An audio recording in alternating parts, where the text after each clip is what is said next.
welcome you to Minute Maid Park on a Saturday night as the Houston Astros continue their 8-game homestand with game number 4, second game of a 3-game series between the A's and the Astros. Houston winning last night. Oakland now 16 games under 500.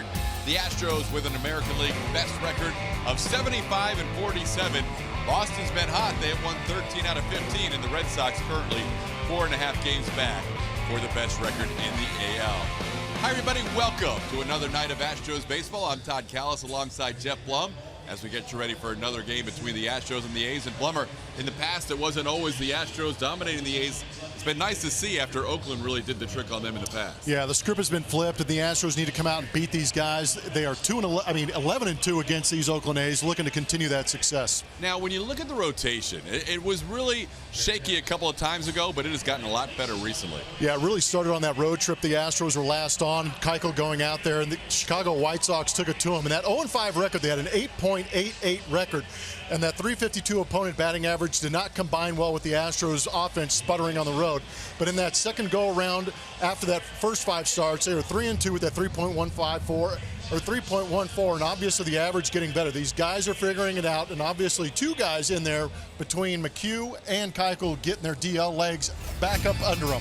In the midst of that struggle on the road trip, one of the best signs was Dallas Keuchel in a victory against the Rangers, and he followed it up again. Well, he's the leader of this rotation, and he's a leader in the clubhouse. We've heard him be outspoken, but now he's starting to back it up. He's starting to feel better. The bullpen sessions are going well, but he's also doing a great job of going out there and getting down in the zone. I think it was just a matter of comfortability with him, coming off the DL and getting an understanding that he can be confident with that neck going out there on every 5 days. While Keuchel has been really good his last 2, for Colin McHugh, we have seen some really solid starts. Didn't pitch his best against the White Sox, but he's basically gone through his month of spring training. And it's almost for me that he's trying to figure himself out still. We've seen that slider mix into that repertoire that he has going out there, and I think he's trying to figure out how to use that, how to be consistent with it, but I've been most impressed with his fastball command recently. Colin McHugh against Kendall Graveman. That's your pitching matchup in this middle game of a 3-game series. The Astros and the A's will have more from Minute Maid Park right around the corner.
Sportsnet is brought to you by Toyota. Let's go places. And by Southwest. Yes to low fares with nothing to hide. That's transparency. 40 games to go in the season, 20 at home and 20 on the road. This is about the time of the year that Colin McHugh really enjoys some past success. Bart Ennis will have more on that as we roll on a Saturday night.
Is getting ready to start game 2 of this series. If the Astros can get a win tonight, they would secure their 25th series win of the season. Now, to get that done, they're going to need another solid outing from Colin McHugh, much like the one he threw his last time out in Phoenix, where unfortunately he was pitching against Zach Greinke that day, who was just dealing, and the Astros got shut out. But McHugh had a very good day. He did his job for 5 2/3 innings, keeping the ball club in that game. And, you know, anybody who has been following McHugh throughout his career as an Astro shouldn't be surprised by that, because it seems the hotter the weather gets outside in August and September, even into October, the better McHugh throws. He has always been good against Oakland, 8-1 in his career as an Astro against the A's, and he's been very good in September. Last year, you recall this outing against the Cubs, where he was just dominant at times. That was part of a 4-0 September for Colin McHugh. His numbers are in 38 starts late in the year. August to October, he's 21-8 with a 3.04 ERA. Opponents hitting just .242 off of him, and an outstanding strikeout to walk ratio as well. So Colin McHugh looking to build on all of that as we get into his favorite time of the season. And as I toss it back up to you guys, Blummer, it's very critical that McHugh finds that form, because let's face it, right now, there's a lot of uncertainty surrounding Lance McCullers, when he'll come back, and if he does, when he'll be able to find that form that made him an all-star in the first half. If that does not happen, the Astros are really going to need Colin McHugh to step up, and that would sure make A.J. Hinch feel a lot better about any possible playoff matchups. No, you're exactly right, Bart, and thank you. That was good stuff on Colin McHugh. He has come up big late in the season for the Houston Astros. It's going to be even more big this year with, like Bart said, with Lance McCullers on there. But Colin McHugh, spending most of the season on the DL, should feel pretty refreshed. He's got 5 starts under his belt as you look at the numbers, 27 2/3 innings. He's not getting very much as far as run support is concerned. The offense is giving him 2.28 runs of support in those 5 starts previously. But again, I really think this is an opportunity for Colin McHugh to move forward, much like we saw Dallas Keuchel, as they continue to get healthier. I really feel like Dallas Keuchel is a guy who needs a lot of innings pitched to really start pitching well. Colin McHugh is another guy that I think is really starting to find his groove a little bit and really mixing in that slider to get better here deeper in the season. Astros wearing their uniforms for the 1997 NL Central champions. The Open Star look as you take a look at Jose Altuve. And here's how the Oakland A's will line things up against McHugh in the middle game of this three-game series. Matt Joyce hitting a home run in last night's game, the only run the A's scored against the Houston Astros. Marcus Semien is the shortstop. Jed Lowry, the former Astro, bats third. Chris Davis, the home run hitter in left field tonight. Ryan Healy gets a DH day hitting fifth. Matt Olson at first base. Matt Chapman across the diamond. Bruce Maxwell gets a start behind the plate. And Boog Powell in center field.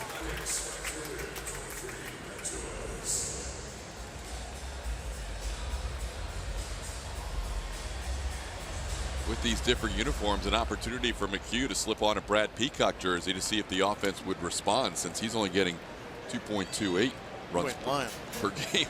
Peacock gets over 10 runs of support from the same offense that has really not given Colin McHugh much support at all. There's a swing and a miss, and we are underway as Matt Joyce misses the first pitch of this game from Colin McHugh. Joyce with that home run last night coming against Chris Davinsky has now hit 3 home runs in his last 5 games. He is one shy of his career high, currently sitting with 18 home runs. Breaking ball from McHugh catches the corner, says the 30-year-old rookie umpire Ryan Additon, the home plate umpire tonight. Colin, also 30 years old, delivers the 0-2 outside for a ball, 1-2.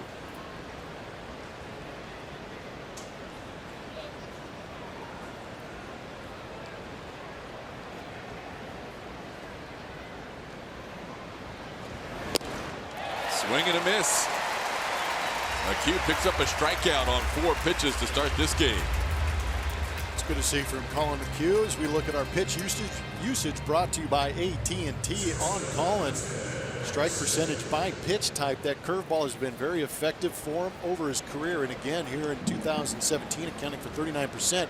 But that slider has really jumped into the mix, and he's used it effectively to get another 39% of his punch outs on it. Starts off Semien with a curveball and misses. It's 1-0. Marcus Semien, the shortstop, batting in the number 2 spot, hitting .313 his last 27 games. Upstairs it's 2-0. A's come in having lost 18 of their last 20 games going back to July of last year against the Houston Astros.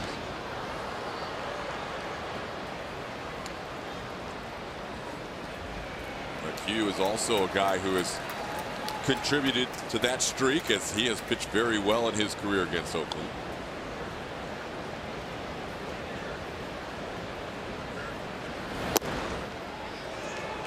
This is outside, 3-1.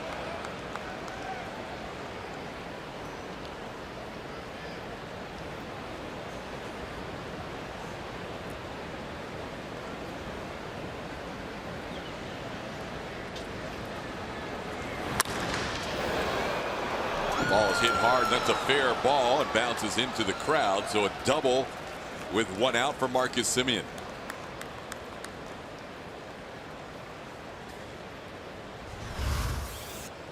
Ball smashed off the bat of Marcus Semien, down and in on our MD Anderson strike zone. Good job of dropping the head by Marcus. Looking it down that left field line and shooting up into the stands for that ground rule double. Just on that chalk.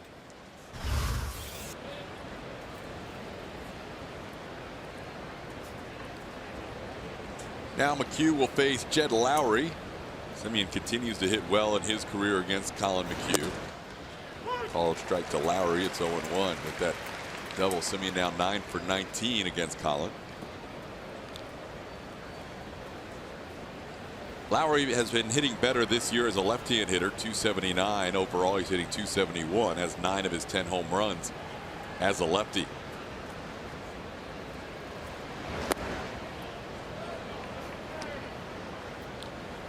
This is an A's team that will hit a lot for extra bases, including the guy at the plate. Jed Lowry tied for first in the American League with 38 doubles.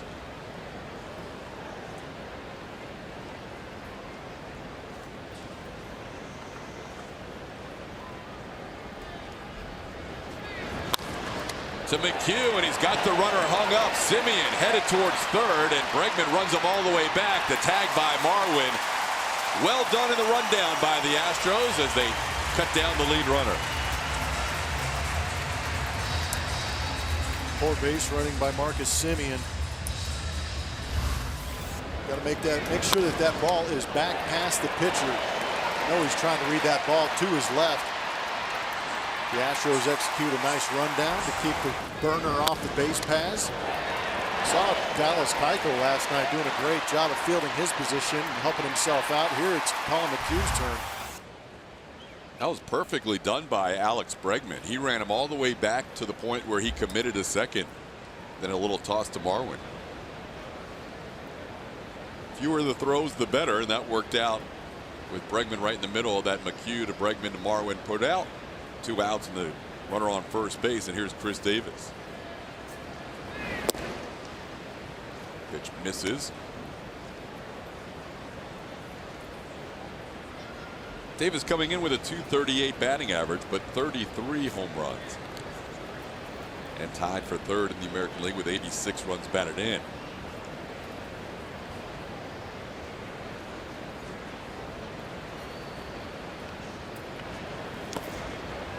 In the dirt, 2-0.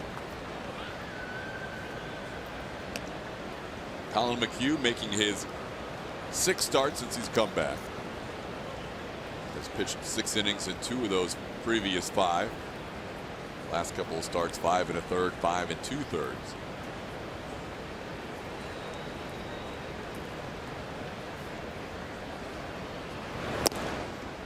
And he's behind in the count, 3-0 to Chris Davis. Colin got behind 3-1 on Marcus Simeon when he doubled down the left field line. Now with the dangerous Chris Davis at the plate, he's at 3-0. Davis has hit 7 home runs this year of his 33 against the Astros. There's a strike on the inside corner. It's 3-1. Interesting number on Chris Davis since August 8th, only hitting .167 against the fastball. Crushing the off speed.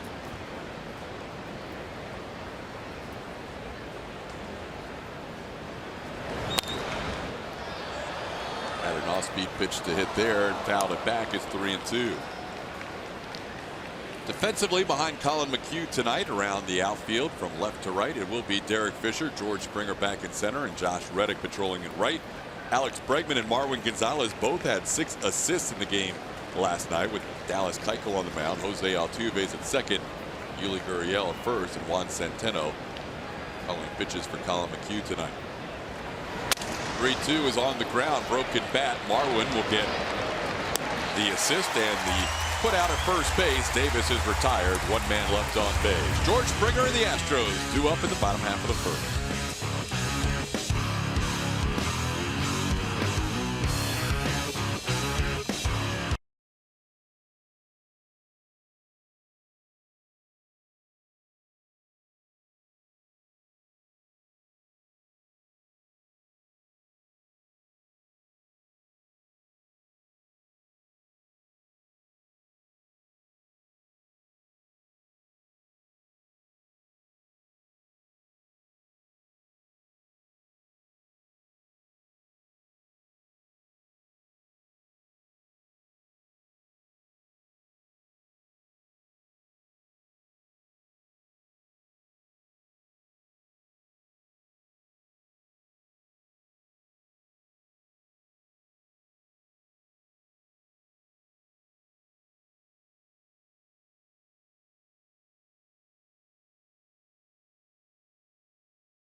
By Southwest Airlines. George Springer's last leadoff home run came against these Oakland A's back in late June. Alex Bregman bats second. Jose Altuve still pacing the way at .362. Josh Reddick having a nice season against his former team. Yuli Gurriel, Marwin Gonzalez, Carlos Beltran, Juan Centeno, and Derek Fisher. Kendall Graveman going for the Oakland Athletics. Big right-hander. He's not going to go out there and try and fool you. He's got a fastball, cutter, changeup, slider. He throws that fastball 76% of the time on the season. Last time out against Baltimore on August 13th set a season high with 8 punch-outs, although last time he faced the Astros went 5 innings and didn't punch anybody out. Starts off Springer with a strike. 26-year-old righty has had a couple of stints on the DL, and George swings through that sinker. It's 0-2.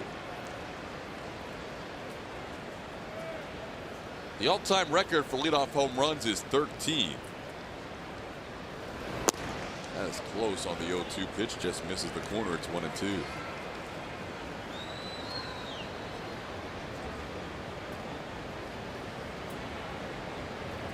Graven with those injuries making just his 12th start.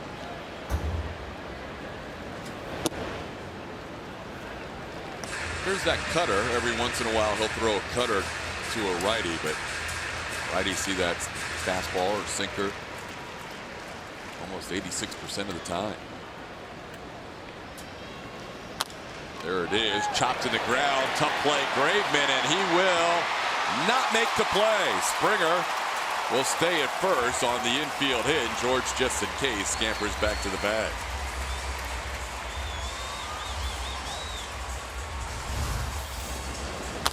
Not always about exit velo, it's about location, and that was well located. Graveman gave it his best effort, but George's speed beats that easily.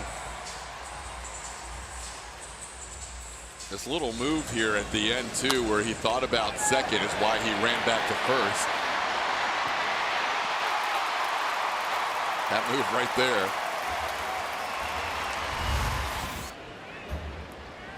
Because that constituted making the turn, and he would have been, had he not hustled back to the bag, potentially put out. So he's on first base. George was due for one of those. He's hit some line drives his first at bats for nothing to show for it, as Bregman starts out for the called strike.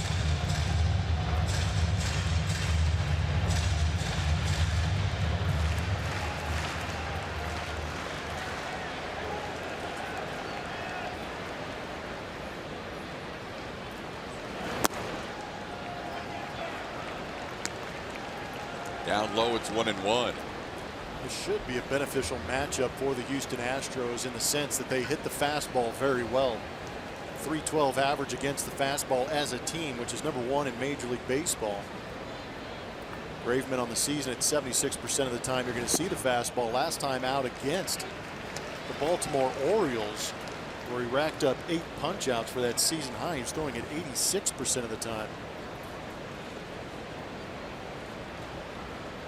He loves that fastball, that sinker, especially to righties. Early in counts, he'll throw it almost exclusively. That pitch misses outside, and it's 3-1 to Bregman. Some tight edges. Talked about Graveman being on the DL. Very good before that. Since coming off, not as good with that 7.53.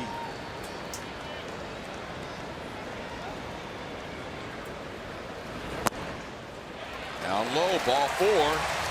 Alex Bregman draws a walk, and the Astros in business early, a single and a walk. Close pitches taken by Alex. See him working around that down and away edge. Last night, Jerry Lane called the low strike, which was a good thing for Dallas Keuchel. Tonight, it looks like that low strike is not going to go away for Kendall Graveman.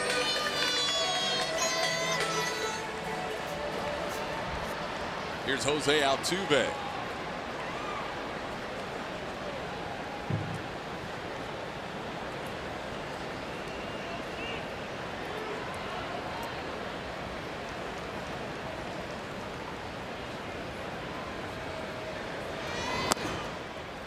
There's a strike.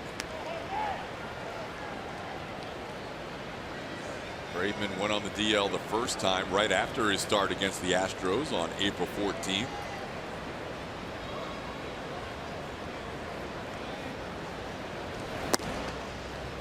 Left that game against Houston after 5 innings and 74 pitches.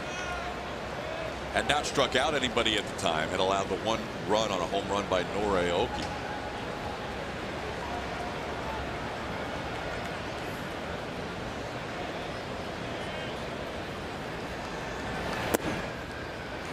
Came back off the DL after just 12 days and made 5 more starts. Braidman felt more discomfort in that right shoulder, and then he was put back on the disabled list, and that time he would be on for over 2 months,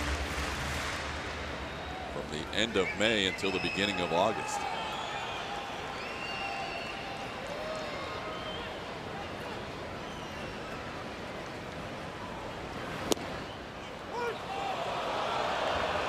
Two and two.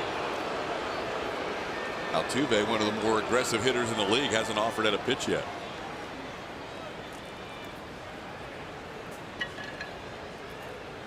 Some funky shadows out there right now. Sunlight coming through that window. Wonder if that has any effect on it. Towards third, to second for 1. The return throw, double play. Altuve grounds into a double play. Healy to Lowry. And the first baseman Olsen, and there's 2 outs and runner on third. A very nice play by the youngster Matt Chapman, going to his left, maybe a little extra with the spin work, but still makes a pretty good feed for Jed Lowry to make that quick turn to get Altuve hustling down that first baseline. So it'll be up to Josh Reddick with 2 outs.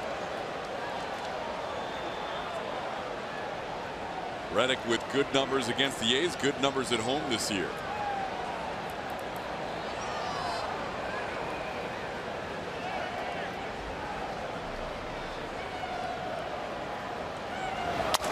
Broken bat, Chapman is there, and the Astros, after first and second, nobody out, do not score in the bottom half of the first inning.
Astros scoreless as we move to the second. Time to take a look at our Chevy Stro poll for today. We are honoring the 1997 Astros, so we thought we'd ask you which 1997 rookie of the position players would you have drafted for the Astros? A, Bobby Abreu, who had a brief cup of coffee with the Astros actually. B, Andrew Jones. C, Brian Giles. Or D, Vlad Guerrero. Go to @ATT Sportsnet SW to vote. Guys, back to you. A lot of talent in that 97 season amongst those rookies, as Ryan Healy will lead things off and take a fastball for a strike. 0-1. Healy, Matt Olson, Matt Chapman, 5-6-7, facing Colin McHugh in his second inning of work.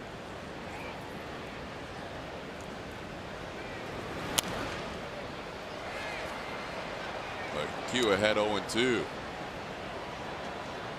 Collins struck out one, allowed a double with one out in the first inning. Astros have won all 6 of his last 6 starts against the Oakland A's.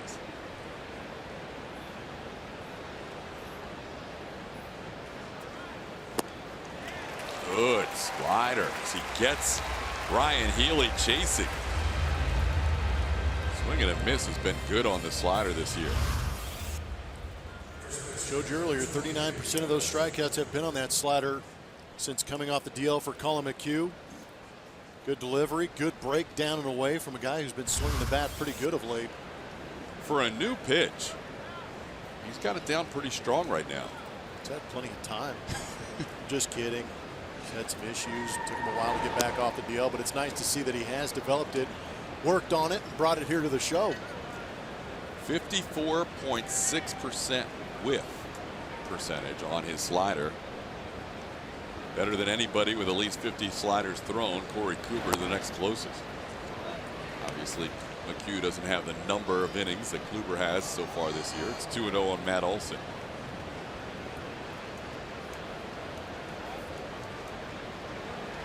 Olson recalled again on August 8th, and he drills one to right field. This ball's hooking, and it is just foul off the second level in foul territory. Ooh. Usually you see a guy with his hands out over the plate, you tie him up a little bit, but right there he just gave you a good indication that he can still get to the inside pitch. Olson has 17 hits on the season. 8 of them are home runs. Joey Gallo Jr. A lot of all or nothing. Batting .210 with those 8 home runs. There is a breaking ball for a call strike, and Colin evens up the count.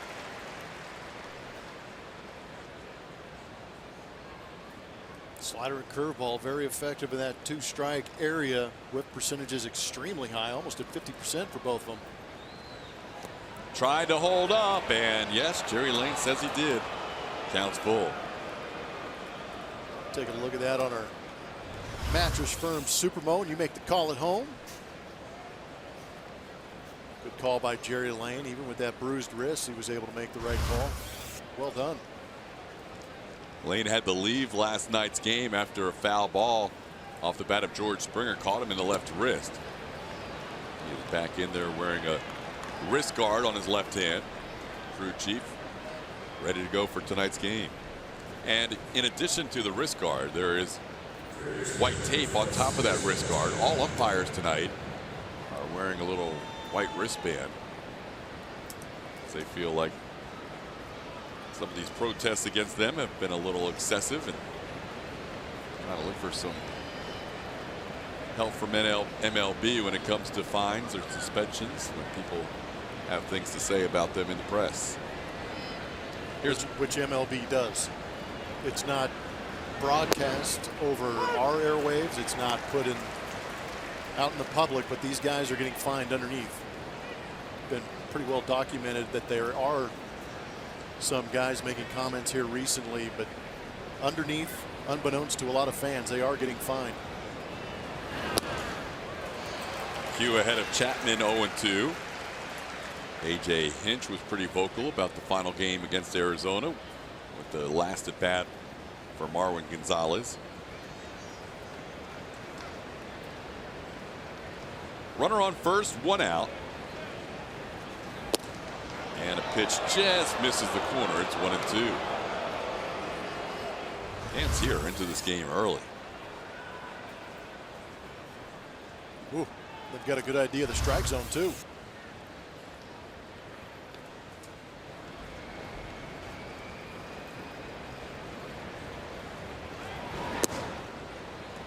That one outside, 2-2. Little meeting between Centeno and Matt Chapman. We talked about the Double-A debut earlier in the week for Forrest Whitley. Everybody was excited about that. A rarity for a kid drafted last year out of high school, Alamo Heights High School in Texas. Just the 5th pitcher in the last 20 years to reach as high as Double-A the year after being drafted as a pitcher out of high school. 2-2 pitches fouled away. And with Corpus Christi playing at Tulsa a couple of nights ago, kid did pretty well.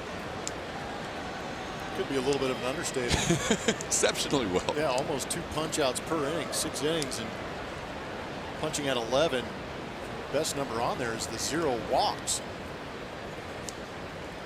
As a kid who has taken the challenge at every level and continued to excel. Making the jump from Bowie's Creek to Corpus Christi. I'm sure the Hooks fans are excited to see him pitch in a home game before the season's out.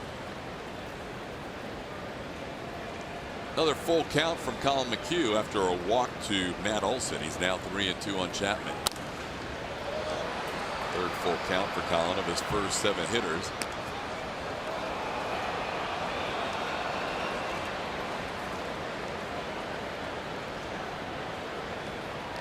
Colin McHugh has found his issues in that 5th and 6th inning. 1 through 4, that batting average against it 168.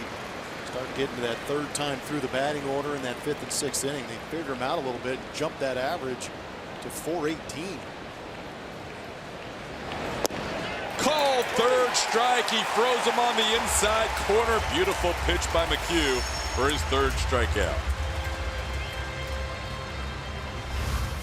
Good pitch. You see Centeno set up outside. Mixes it up, comes in the front door.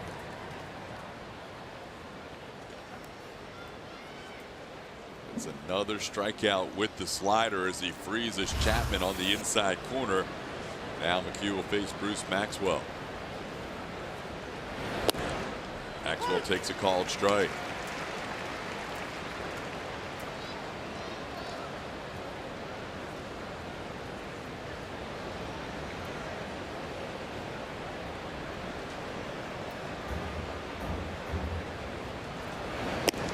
Astros wearing the 97 jersey tonight. It was the same home jersey from 94 through 99. Road jersey changed slightly. The 97, 98, and 99 years. We'll hear from the skipper of the 1997 NL Central champions later on in this broadcast, as Larry Dierker will join us in the 3rd inning.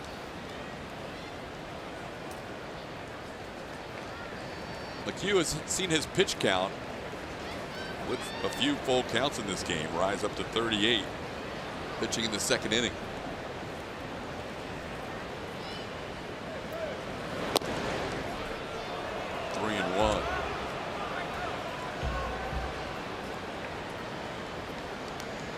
Coming into tonight, Colin had about a 3-to-1 strikeout to walk ratio in his first 5 starts.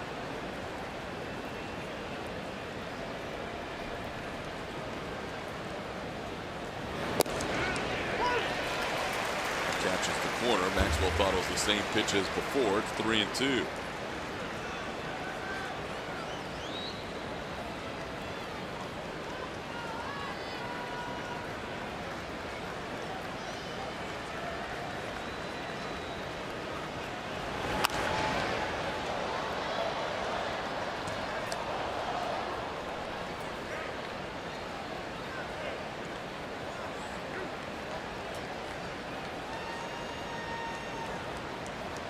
Just the 2nd home start for Colin of his 6 starts this season.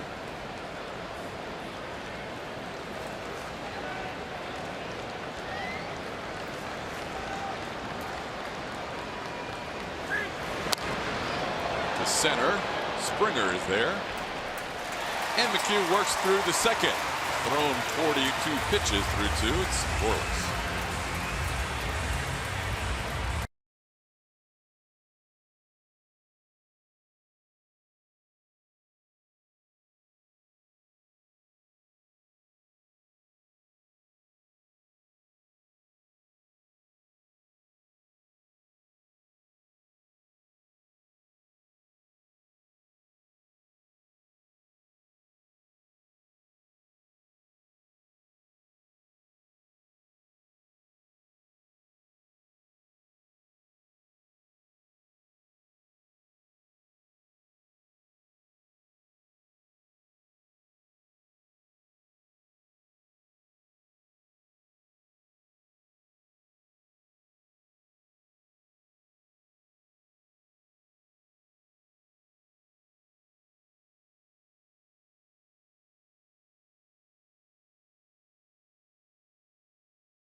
velocity stat presented by Xfinity. Yuli this season has 164 batted balls of 95 plus miles an hour off the bat. That is 5th in Major League Baseball. He is one away from becoming tied for 4th in Major League Baseball. But Yuli swings early and often, and when he does, usually barrels it up. If he ambushes here, knowing he gets a heavy dosage of fastballs, that is in off the corner, but a called strike. Yuli didn't like that. Freaking out, man. All of a sudden, there's an inside edge. Yeah, that pitch was not a strike the first inning or two. If that one is called a strike, now we have an issue. White wristbands or not, I would probably say something about that. Well, home plate umpire Ryan Additon does not have the wristband on, so he's saying bring it. That is interesting. I mean, he is a minor league guy who's filling in. Maybe it's just a base umpire's thing. Yeah, I didn't even notice. Ryan's not wearing that white wristband. Outside, and after that first pitch, which could have been called a ball, was called a strike. Now Yuli has seen 3 outside the zone. Could Yuli draw a walk here?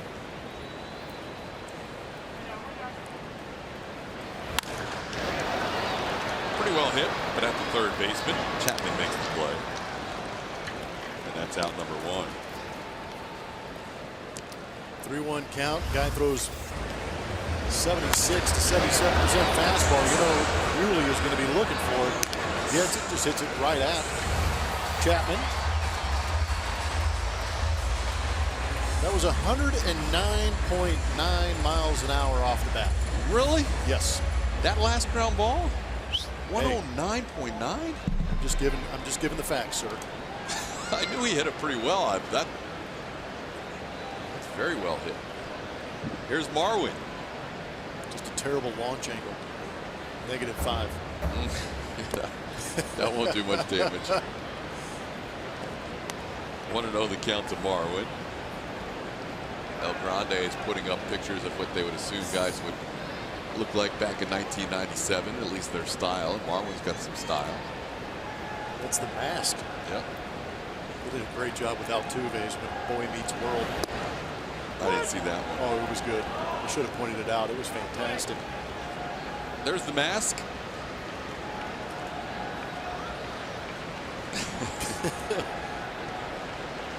Minus those dentures.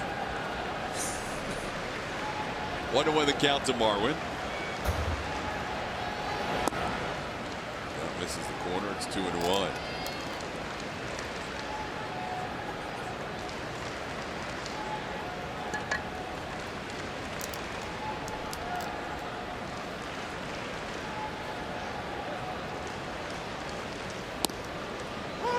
Strike down the middle. The count evens at 2-2. Marwin, a rare back-to-back game combo without a hit. Didn't have a hit in the final game against Arizona or the first game against the A's. Have to go back to June, the last time that happened. 2 straight games without a hit for Marwin. 0 for 9 right now for Marwin. Has his average at .308. Still good for 4th in the American League coming in.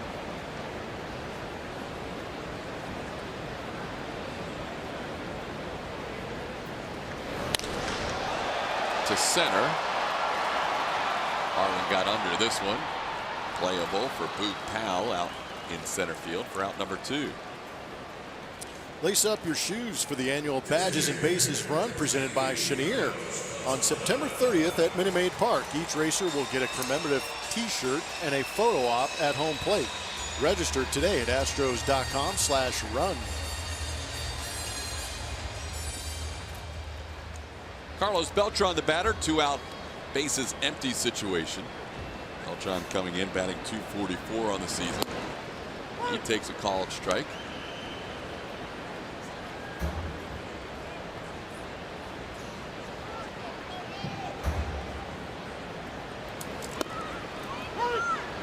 Quickly down to the count 0-2.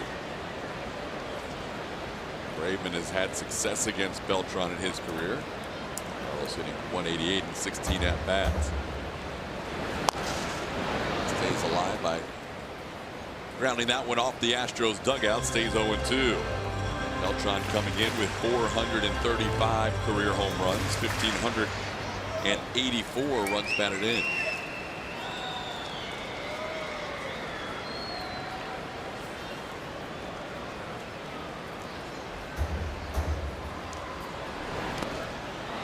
And Graveman gets him swinging. Well, Graveman picks up his first strikeout, and the Astros go down 1-2-3 in the second.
Performance is powered by Kubota. How about the 1997 season that Mike Hampton had? 15-10, 139 strikeouts. Wrap things up with that final game as the Astros would win the National League Central Division Championship. Sammy Sosa on the ground, and the celebration began. What a moment it was for the Astros. What a moment it was for Mike Hampton. What a moment it was for the guy to our left, Larry Dierker. Thanks for joining us, Dirk. Yeah, it's my pleasure, Todd. You know, it brings back a lot of memories. I remember that ground ball as if it were yesterday. What do you remember about it? What were you doing during the celebration? You just shake hands, or did you get in the mix? I stood back. You know, I got in the mix once we got inside. There you go. You know, it's a player's game. Yep. That was your first year coming down and managing. Did you think coming out of spring training that could happen? Yes. We were in first place or second in a game or two going into September the year before. And the reason I got hired or Terry Collins got fired was they lost about 10 or 11 games in a row in September and just blew it in September.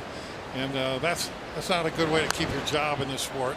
Yeah, what have you done for me lately, right? Yeah, but the fact that they finished second 3 straight years, and Biggio and Bagwell were developing, Reynolds and Hampton were developing. Darryl Kyle won 19 games my first year. Jose Lima, we got from Detroit, won 16 games. In the air to left center, and Fisher plays it on a hop. They have gotten into the bank of lights on him. It looked like he was trying to. Yeah, that was. I was pitching. I wanted to catch that ball. Yeah, absolutely. So you got a chance to start your career in the Astrodome. Talk a little bit about that career that you had with the Astros as far as pitching in the Astrodome. Pitching in the Astrodome was obviously a great advantage. The only thing that worked against you a little was that it was AstroTurf, and almost everything that went in the gas was a triple. Almost every single year there were more triples in the Astrodome than there were in any other park. It was deep. Other than fast, that, though, yeah. there were fewer home runs. So I'd take that, that trade off anytime. Larry Dierker joins us in the booth. Dirk, we were just showing Forrest Whitley, and it's kind of remarkable. The last 20 years, Baseball America said that of guys drafted out of high school amongst pitchers, only 5 have gotten as far as Double-A their very next year. You went from high school as a 17-year-old to pitching against the world's best players. How was that? It was kind of a joyride, to be honest, because I was a little wild at the time, and the Colt 45s and early Astros were an expansion team, and nobody expected them to win, and we were usually 10 or 15 games out by the middle of May. And so for me, getting to pitch in the major leagues, and once I got a few guys out, I knew I could do it. So once you know you could do it, and there wasn't much pressure on me as a young guy, it was just fun. What was in your arsenal? Fastball, slider? Mostly hard stuff is what I could count on. Sinker, rider, slider, and changing speeds on the slider and sinker. I like it. Give me an idea of what it was like to manage that 97 team, because, I mean, not only do you have high talent, you had some characters on that team, too. Yeah, we had a lot of fun. The smile on your face right now says it all. Well, you know, one of the reasons I think they hired me is because I was kind of a low-key guy. You know, I was a Hawaiian shirt guy and everything. And Terry Collins was really tightly wound. And you know how it is in baseball. You have a manager that's a real disciplinarian, and he's real tough, and he yells a lot and everything. They replace him with a soft guy that's nice to everybody. And then if you don't win, then they get a tough guy again. And so I was kind of the opposite to the way he was, and maybe they thought that's what the team needed. But I don't know. It was because of Jose Cruz and I. Double play turn nicely. In the middle of the story. That's what always happens. Oh, that's not the third out. Okay, I'm not keeping score, so I don't have to do this anymore. I would say you enjoy it as a player, not so much as a broadcaster, right? Because it cuts into those stories. Keep going. So, anyway, I encouraged the players to be loose and to practical jokes and all that sort of thing. I was trying to get them to allow us to drink beer in the clubhouse of all things, because I wanted guys to stay around and talk about the game like we used to. But, you know, with the current social trends, that didn't fly. Yep. But anyway, yeah, we had some characters on the team. And the two that I want to mention the most, because they're not here, the biggest character was Jose Lima. You know, he was absolutely nuts, you know, beyond the point of where I would have, you know, in the ethic that we, over the years that we played, you know, the stuff that he did probably wouldn't have been very popular, but he was winning. So it was. And then the other guy was Darryl Kyle, and he was probably the most popular guy on the team. When I got them together and said, look, I'm going to try to get you guys to go a little deeper. And Dirk, we got to ask you if you can stick around for the bottom half, can you? Yeah, I'll stick. All right, because we want to hear that. We want to hear the rest of this story. Double play and a fly ball to right gets the Astros out of the top of the third. More with Larry Dierker after this.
National League Central champion Houston Astros. They would go on to win 3 straight and 4 out of 5. Some pretty good memories as we reflect with Larry Dierker, the manager of those teams. You guys went on quite a run.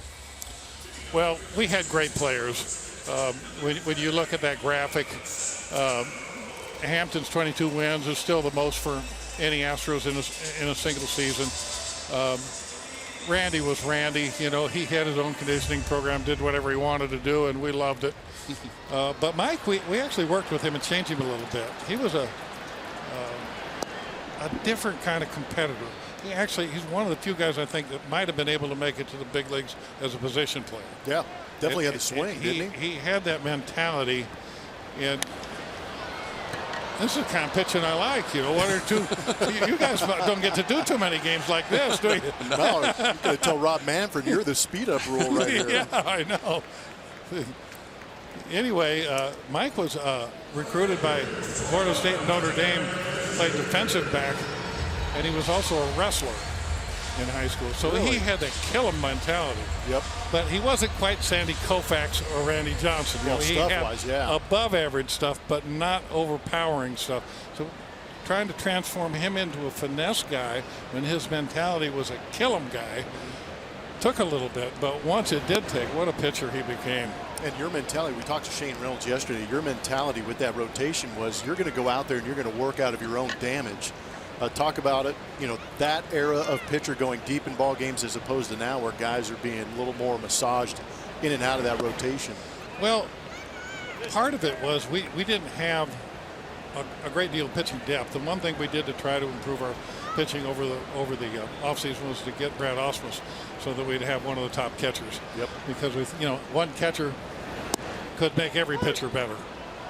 But of the free agent pitchers who were available, we couldn't afford any of them, so we were going to have to do with the pitchers we had. Mm-hmm. And we did get Jose Lima, and that turned out to be great. And but anyway, what I told the starters is I'd like you to hand the ball to Billy Wagner if you're going to hand it to anybody. That's a good thing, yeah. Because the sooner you hand it to the bullpen and the more pitchers to pitch between you and the ninth inning, the better chance your lead is going to get away. Mm-hmm. I would rather lose a game than get a no decision. I'd like to stay in there and get the decision one way or the other.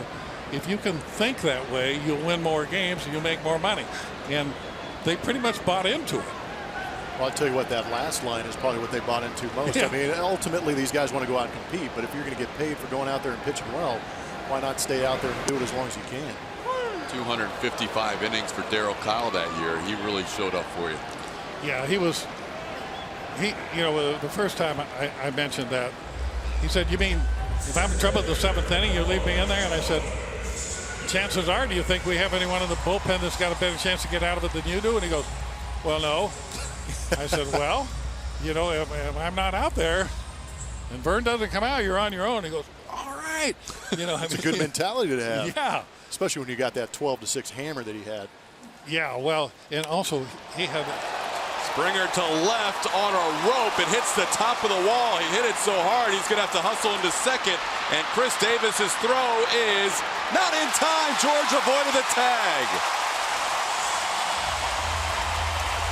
You may get to break down a play here. You want to do that? to break Just like down the riding play. a bike. Yeah. Well, I make a comment on the stadium. A ball off the scoreboard here isn't automatically a double, and even with his speed, he had to execute some sort of an elusive slide because the ball beat him. You big on exit velocities off the bat? That ball came off George's bat at 112 miles an hour. Yeah, and it's a home run in Dodger Stadium, but it's not a home run here. The height of the wall, the distance down the line. It'll carry a little bit further, and that low wall at Dodger Stadium might get out. But that's the other thing. You have to pitch. Pitching is pitching. Whether you're in Wrigley Field with the wind blowing out, or up at Coors Field, or in this ballpark, or whether you're in a real big park like the Dome or Shea Stadium used to be, you still have to throw good strikes. And I don't care if I win 6-4 or 7-5. I just want to win. Yep. So don't pitch in fear of the ballpark. Go after guys. And so I still feel that way. I still feel like sometimes, not just us, but every team I see, they have the catcher sitting on the outside corner at the knees to a guy that's not a home run hitter, and it's a 3-1 count. I'm saying, hey, make him hit this pitch. Make him earn their way on. Even if he gets a hit, let's go. Yep.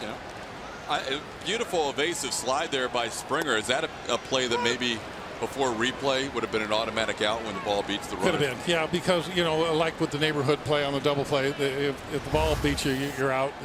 There was a play I argued in Arizona one time, trying to get kicked out because we were going bad, and the umpire, Angel Hernandez, he just wouldn't kick me out until I finally said the magic word.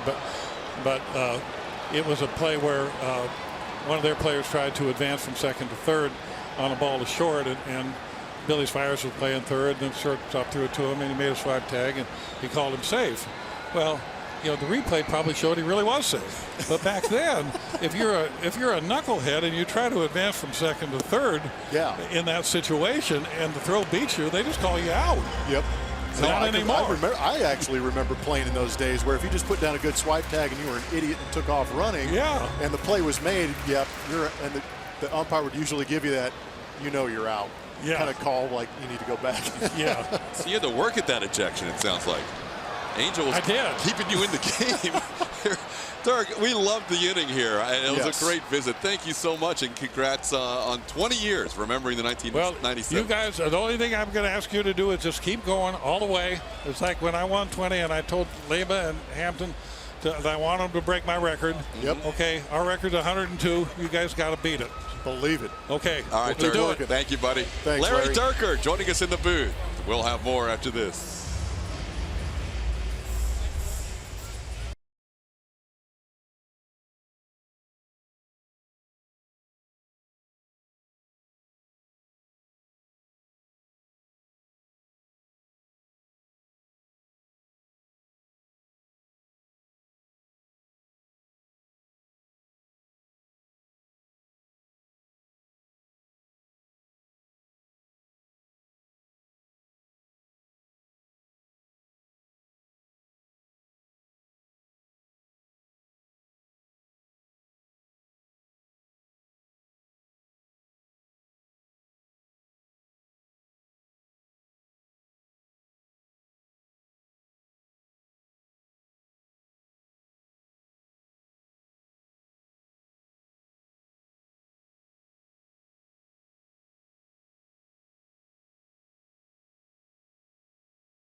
Colin McHugh so far has allowed 2 hits through 3 innings of work. He's also walked a batter.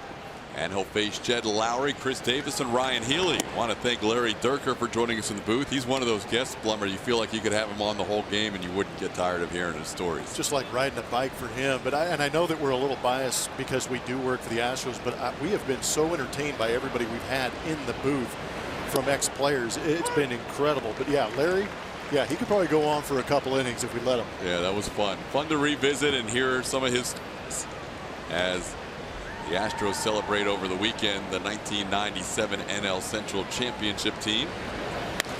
There's a ball into shallow center, and for the 4th consecutive inning, the A's have had a base runner on. 3 hits and a walk now as Lowry didn't hit it hard, but into center field for a base hit. What's great about Larry is that they won back-to-back Central Division championships, so there's a good chance we'll see him next year. There you go. 20-year anniversaries for 4 of the next 5 years, including this one. I like that. He'll be around for a little bit. Here's Chris Davis. He grounded out his first time up. And each team had that unique personality, with Randy Johnson being acquired at the trade deadline for 98. He just was reflecting mostly on the 97 team. I love his attitude about pitchers. And obviously, he treated pitchers. There's a line drive to Colin McHugh, and Jed Lowry had no chance. McHugh on the comebacker turns a double play. That was a pretty casual line drive double play. Not hit incredibly hard, but right at the glove of Colin McHugh, and a nice easy flip to finish it off. Lowry and McHugh know each other pretty well through the years. I was like, really? What was I supposed to do there? But I love, as a former pitcher who got a chance to run the team as the manager, that he just told those guys, hey, this is how I would want to be treated. This is how I'm going to treat you. Yep. I didn't have a chance to ask him the question I really wanted to ask him. How do I get from the booth to the manager's spot? Don't tell AJ. I'm kidding. Oh, my goodness. It's happened what a transition it was for Dirk, and he's absolutely right. You had Terry Collins. Yeah. Who's, known to be a fiery guy and can be high intensity, and Dirk with those Hawaiian shirts and laid back attitude, the complete opposite, and that's oftentimes what you'll see in managerial changes. Really open up that clubhouse and open those guys up to let them go out and play hard baseball. I did appreciate the fact, because I was thinking back to the 1993 Phillies when he talked about guys that used to hang around the clubhouse. That was kind of the end of an era there with that team in the mid-90s, where guys used to really talk baseball and talk shop after a game, and Larry tried to bring that back by encouraging guys to have a few beers in the clubhouse afterwards. But it has changed through the years. But just what a great players manager he was, and nice to visit with him over the last inning. Well, and it's kind of a testament to my experience being traded over here from Montreal to Houston. One of my experiences that I tell everybody about when I really felt like I had arrived in the big leagues was on a road trip when Jeff Bagwell said, hey, why don't you hang around for a little bit while we watch some of these West Coast games and talk some baseball. Awesome. That was one of the more incredible experiences I had from there on out. That's where you learn a lot about what you did that day in the game, what you're going to try and do the next day, but you also watch guys around the league and talk to each other and compare ideas. Colin McHugh has thrown a few more pitches than he would like. He's at 64, worked into some early full counts. 2 outs in the fourth, and an 0-1 count to Matt Olson. That's one thing that is not something you can quantify, is the clubhouse chemistry on a team, and when you have it, it's a beautiful thing. This year's 2017 Astros team definitely has it. You have Jeff Bagwell and Craig Biggio in your clubhouse, more than likely you're going to have it. Well, just interesting. It sounds like, and A.J. Hinch is obviously an ex-player also, but Larry had the mentality of these guys are good enough and the clubhouse is solid enough to where they could police themselves. They really didn't need that extra voice or that person hovering over them. In between Altuve and Marwin, stopping at second base is Ryan Healy. 2 on with 2 outs after back-to-back singles to right field. School is back, but there's still time to become an Astros buddy. For just $25, members can get an exclusive Astros backpack, socks, cap, and ticket vouchers for an Astros home game. Visit astros.com/buddies to buy your membership now. The base hits in this inning haven't been incredibly well struck, but they have found the right spots in the Astros defensively, and in shallow center off the bat of Jed Lowry. And now Colin will deal with 2 runners on and 2 outs after 3 hits in the inning, facing Matt Chapman. Chapman struck out looking his first time up.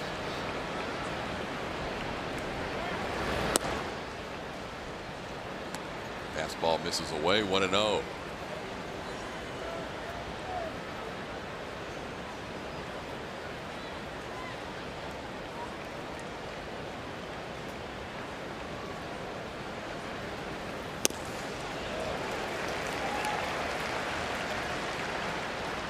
I love the fact that ball clubs around the league invite these guys back who have won championships too.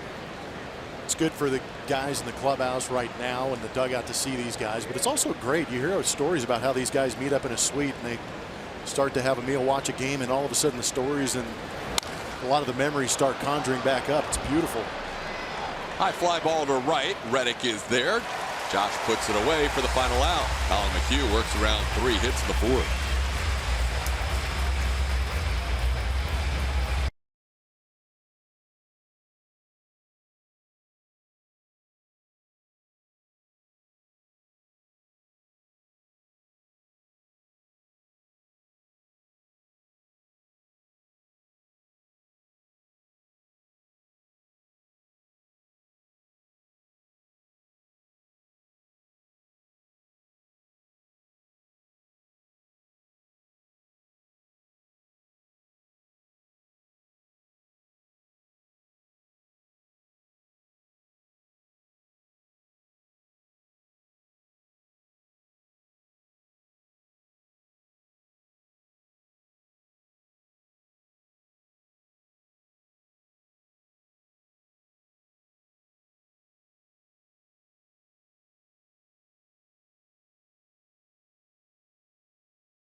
Yard featuring Jose Altuve. We already know that the average is incredibly high, 360 plus, but when he puts the ball in play, he is hitting 388, which is third in Major League Baseball. Pretty impressive number.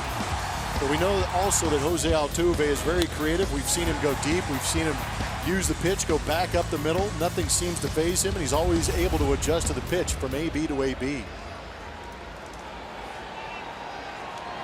Well, Altuve will lead things off here in the bottom half of the fourth. Facing Kendall Graveman, it'll be Altuve, Josh Reddick, and Yuli Gurriel.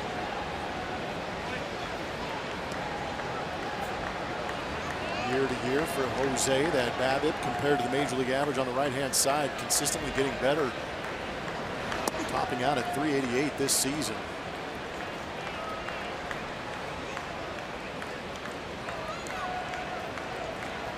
And a lot of times that could speak to having good fortune. Altuve creates a lot of his own good fortune with his speed.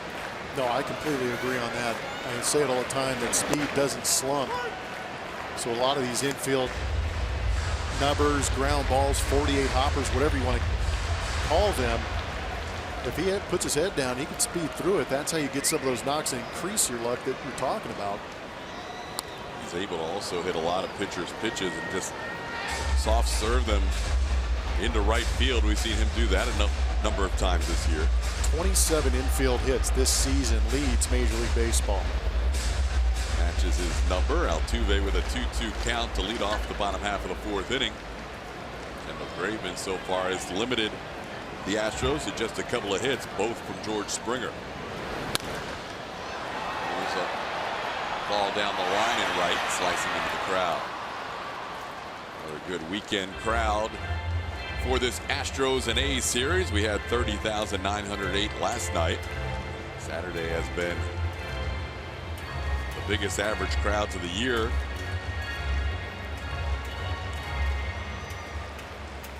Astros coming in having played the exact same number of games at home and on the road. 61 at home, 61 on the road.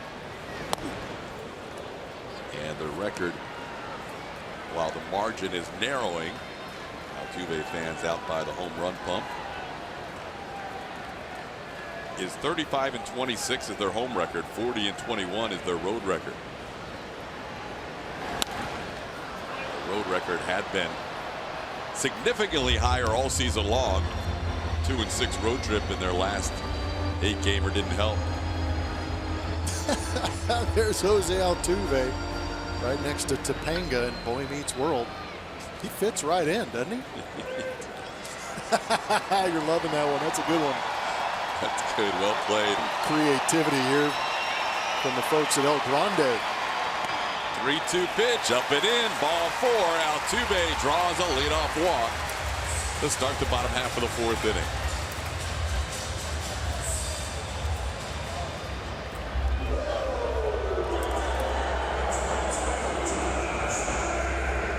Well, it hasn't taken long for the Houston Astros fans to fall in love with Josh Reddick. You hear them wooing whenever he comes to the plate. Reddick has the best home batting average of anybody in the American League, coming in at 340.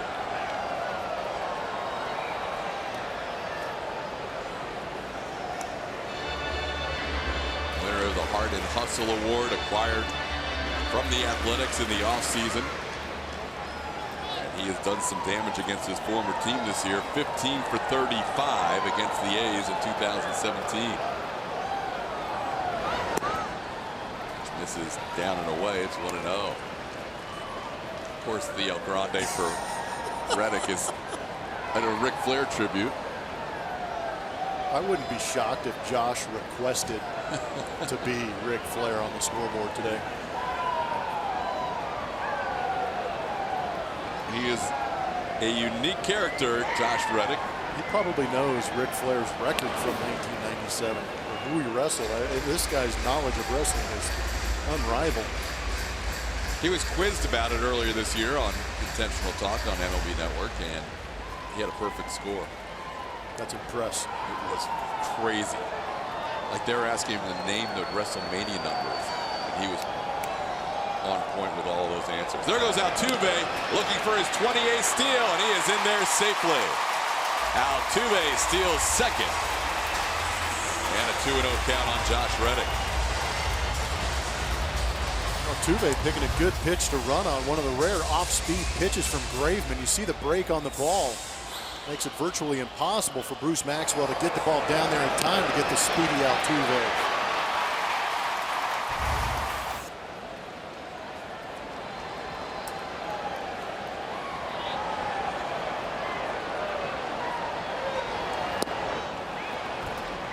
Reddick misses the fastball. It's 2-1. Other than Derek Fisher, Reddick coming in with the fewest at-bats against Kendall Graveman since they were teammates for so long. Only 3 prior at-bats before tonight.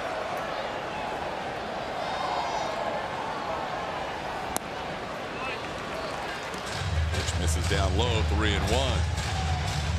As his teammate in 2015 for 21 starts, in 2016 for 31 starts, Reddick knows Graveman features a lot of sinkers, and now he's down on the count 3-1.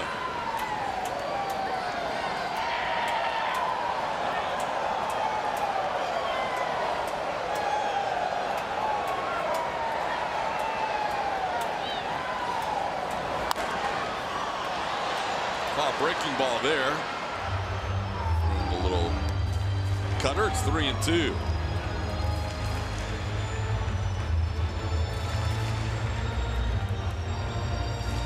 Josh always thinking team first. He knows right now his main role, if he doesn't get on base, is to at least get Jose Altuve to third in this at bat.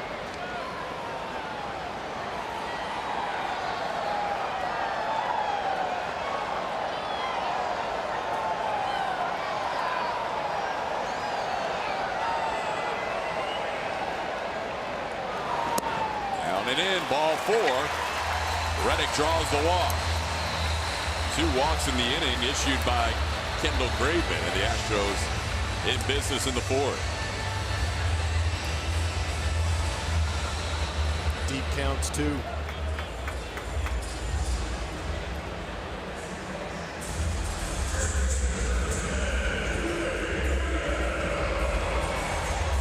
They'll bring up Yuli Gurriel. Yuli got into a hitter's count last time. It was 3-1 before he hit a ball 109.9 miles an hour.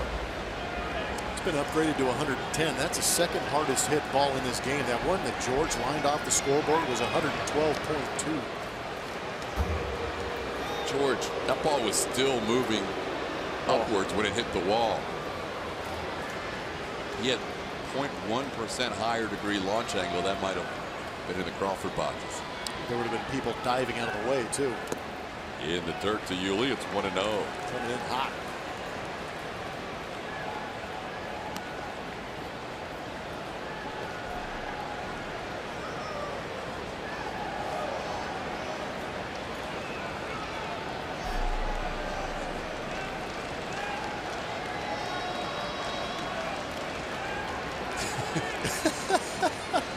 We were trying to fight back the giggles when we saw that one. La Pena, also known as Ace Ventura today.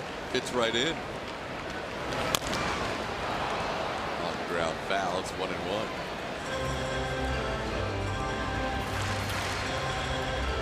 He had a young fan who had the Yuli wig on yesterday and the cool shades necklace. Had a chance to visit with Yuli before the game. That's pretty cool. Yuli embracing the fact that he has the hair to go along with everything else he's got going on.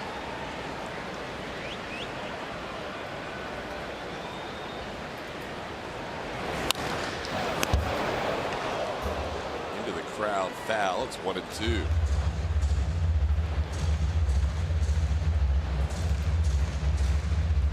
Astros with 2 hits. Graveman has walked 3 batters, including 2 this inning.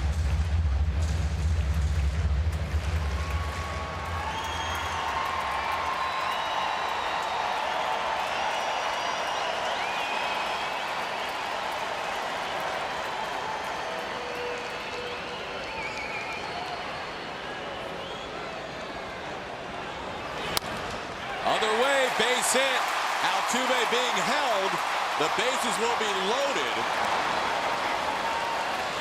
Throw goes into third. 2 walks and a single, and the bases are loaded with nobody out. That was rather odd. I wonder if Matt Joyce was anticipating Altuve scoring easily and fired a bullet into third base. But what a great piece of hitting. So often I've played with guys that know how to drive in runners. They do it very well by going the other way and utilizing some of the open space out there. But Altuve being held up and Matt Joyce coming up firing to third. Good thing Matt Chapman was aware. Yeah. That was an odd direction for the throw. Bases are filled for Marwin Gonzalez. Takes a pitch down low for a ball. One thing about Graveman with that heavy use of the sinker does not allow a whole lot of home runs. He's allowed 6 so far in his 11 starts plus this game. Never more than 1 in any start.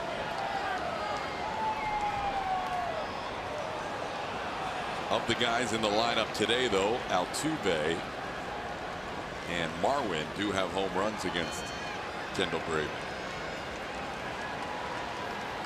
In fact, Marwin's last hit against Graveman was a home run.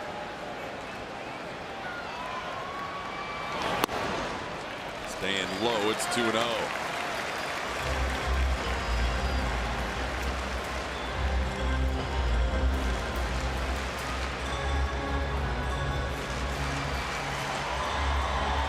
Hit the first of the Astros' 4 grand slams this year back in early May against the Rangers.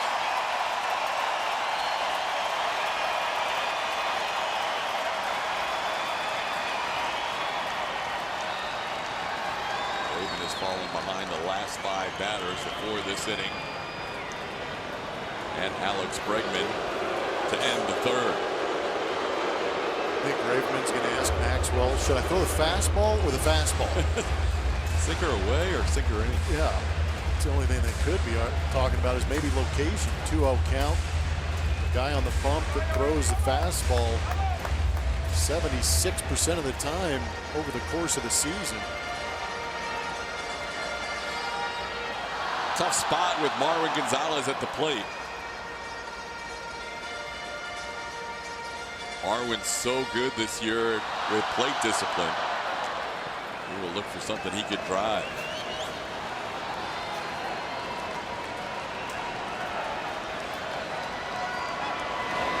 Three and oh.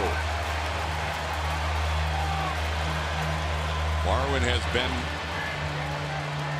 at the plate 10 times this year with the bases loaded. He is 5 for 10, including that grand slam.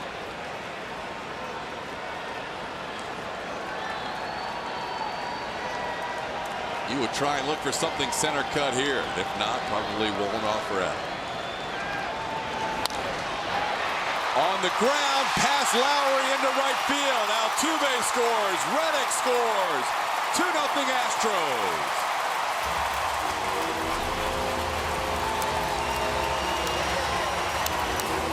Pretty good base running by Josh Reddick. He was the runner on second base. Obviously, Jose Altuve is going to score easy. But with that ball being hit hard on the ground, that allows Reddick to get a very good jump. And I thought initially that Jed Lowry was going to have an opportunity at least to get him out here, but just didn't really extend far enough to make sure he caught that ball. Much to the delight of myself, Todd, and the rest of the fans here at Minute Maid. That's going to go down as a hit, which gives Marwin a couple of RBIs. And a called strike to Carlos Beltran. Marwin now with that base hit, 6 for 11 this year with the bases loaded. He now has 71 runs batted in on the year. He's taken over the team lead for the first time. Had been tied at one point with George Springer. Springer took the lead with 70, and now Marwin with 71. Still nobody out in the inning. Graveman's next pitch will be his 25th of the 4th.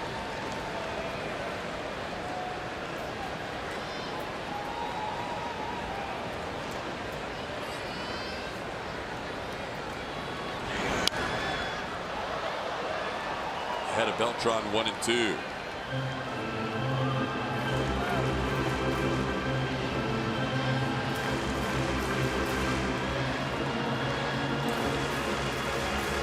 Two walks, 2 singles, Astros in front.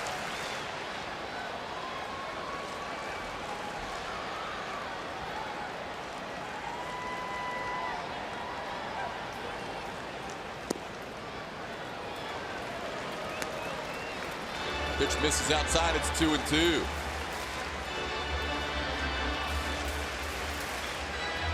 A's getting bullpen action going for the first time. The right-hander Liam Hendricks begins to loosen up.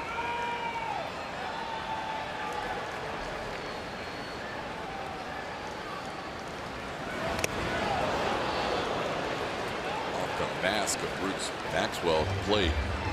Stays 2-2. Bring out the trainer, I believe. That one squared him up pretty good. You could see it kind of shook him a little bit.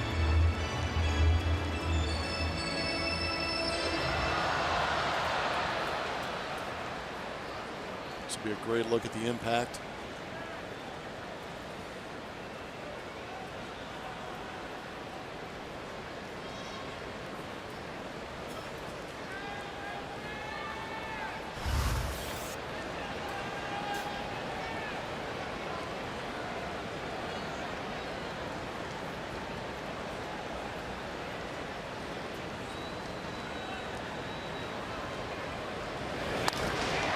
In the air, left field, pretty well hit. Davis back. He's by the scoreboard. He's still going back and makes the play on the track. Both runners tag up, and they will advance a base each. To third goes Gurriel, to second Marwin.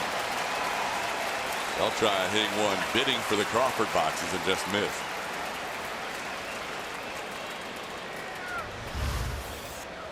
Good effort by Carlos. Fastball up and away. He gets it just off the end of the bat. Just didn't create enough slice on that to get it towards that Crawford box. Even if it hits high off that wall, it ends up being multi-bases and multi-RBIs, but with it just hanging straight to where Chris Davis could get in that little nook and make the catch. With one out, infield will come in. Juan Centeno at the plate. And Centeno rips one to right. Joyce comes in and makes the play. Tagging is Gurriel, and he will be held. Centeno hit it hard, but Joyce caught it on the line, and the Astros unable to score a run. 2 outs in the inning. It's just some bad luck. Hit it too hard and too low. Watch Yuli's read. Recognizes he might have an opportunity to get caught, but didn't get back in enough time.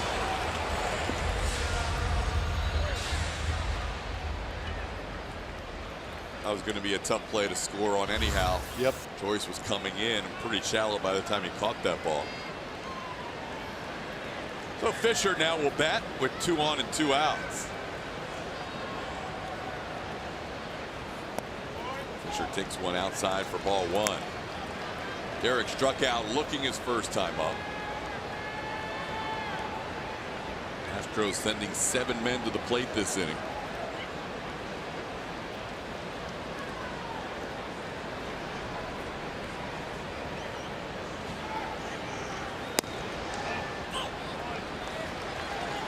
Two and 0 the count.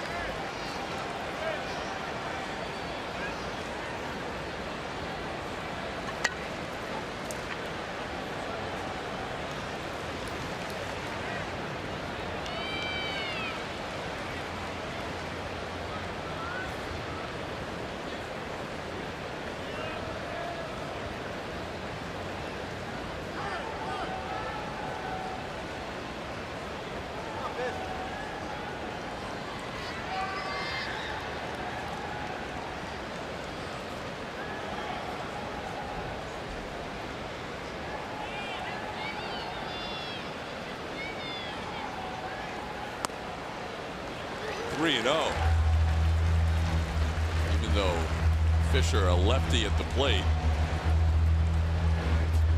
no reason for Graveman to work around him with a righty due up, because Springer's had an infield hit and then he almost hit a home run. Graveman has had some trouble with the strike zone this inning.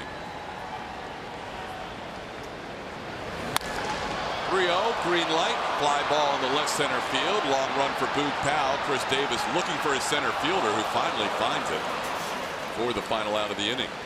Powell makes the play on the warning track, and the Astros are done in the fourth.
Sportsnet is presented by Southwest. Yes to low fares with nothing to hide. That's transparency. And by Jack in the Box. Come try the new really big chicken sandwich combo for just $3.99 for a limited time only. The 1997 Houston Astros honored before the game. Good to see Jose Cruz, Larry Dierker, Shane Reynolds, of course the Hall of Famers Craig Biggio and Jeff Bagwell. You got a visit from Rex Jones as well. It's always good to see Rex. He's been retired now for a couple years, yet that mustache is still going extremely strong to quite strong. Bruce Maxwell, the leadoff hitter, takes a pitch. It's 1-1. Rex was here a long time.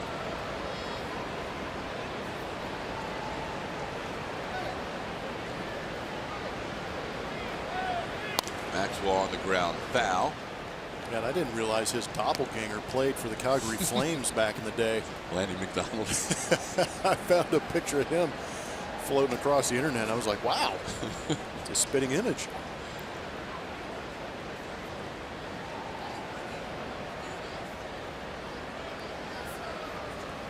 Rex retired after the 2015 season. Started in the Astros organization in '78. 37 years in the game for Rex Jones, trainer for the Houston Astros. Good to see him back here today. Maxwell grounds out for the first out of the fifth inning. McHugh has allowed 5 hits, 4 of them singles, and has not allowed a runner to reach past second base. And Powell takes a called strike.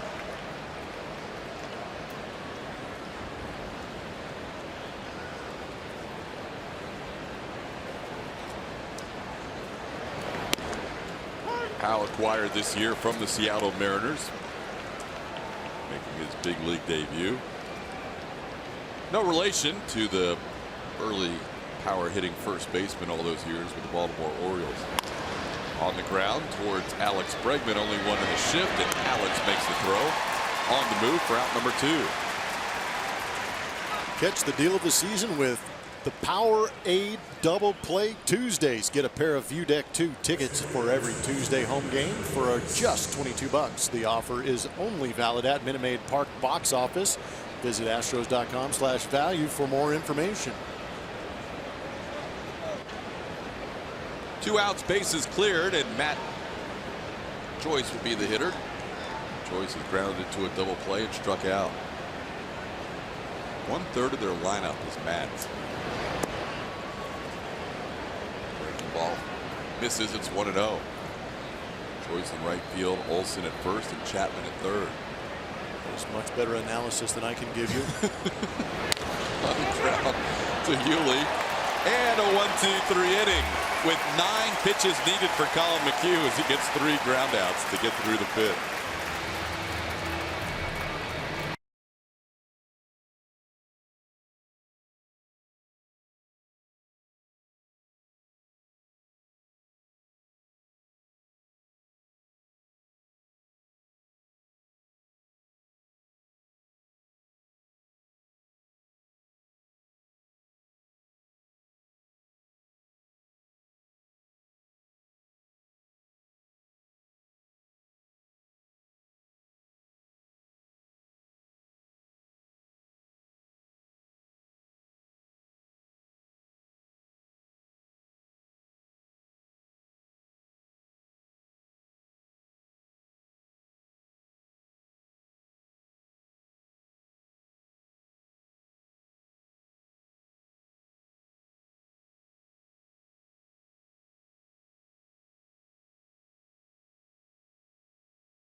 Astros lead the A's 2-0 on a bases-loaded single by Marwin Gonzalez. George Springer will lead things off. Astros at the top of their lineup facing Kendall Graveman, who needed 33 pitches to get through the 4th inning. Starts with 76 in the game. Astros had him on the ropes, bases loaded, nobody out. And then 2nd and 3rd, 1 out, still managed to score 2 and lead this game 2-0.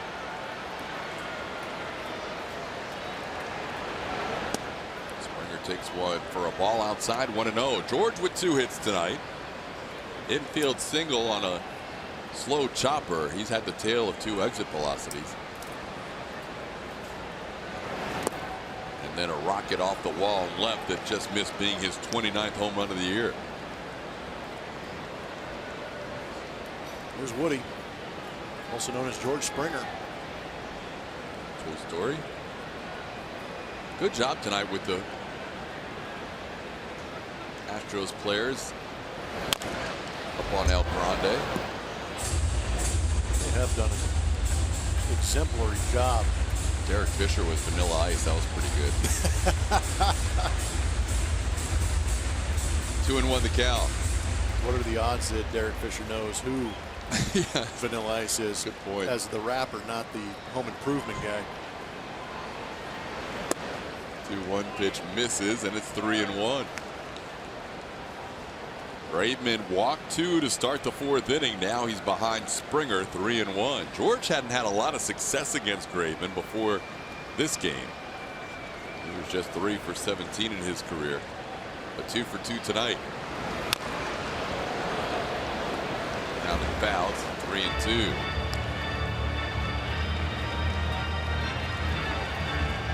The amount of times the hitters go down to a knee on swings has gone up this season also. Tribute to Adrian Beltre. Something. 97 Udi didn't stay very clean for George. Stay clean for George very long. That ball's into center field, but Boog Powell is there. He got under that one. Powell puts it away for out number 1. The Shiner Light Blonde spotlight is going to fall on 2. Houston Astros. They've got 8 different players with 14-plus home runs. That is now a franchise record. Get a good look at Alex Bregman and Carlos Beltran contributing. George Springer obviously on there with 28 bombs on the season. Got real close to his 29th tonight.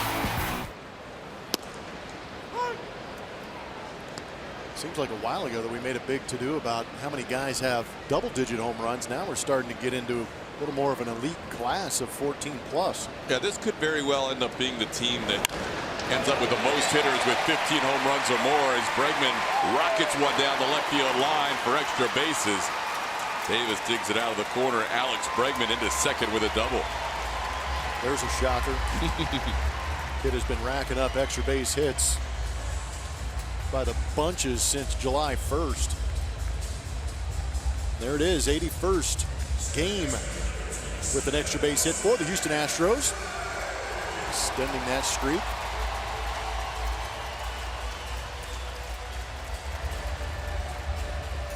Bregman with a double with 1 out. Now bring up Jose Altuve. Astros now with 5 hits in the game, second double. Altuve has grounded into a double play, walked and stolen a base.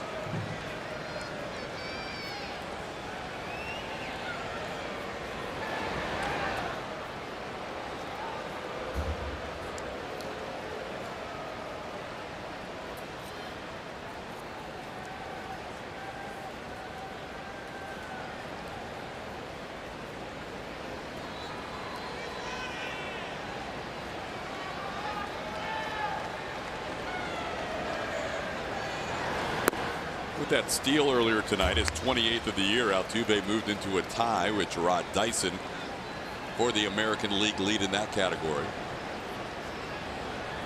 Altuve's been picking up the pace in the stolen bases lately en route to another 30-plus stolen base season. Breaking ball, 2-0.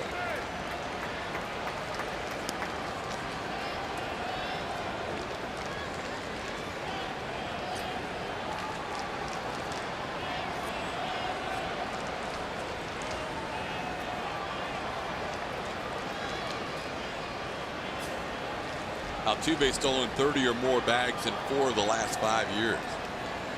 Check that, all 5 of the last 5 years. 1 year was over 50 as he stole 56 in 2014. There's 28 right now with plenty of baseball left to get over 30. And the second highest total of his career in stolen bases was 38 a couple of years ago.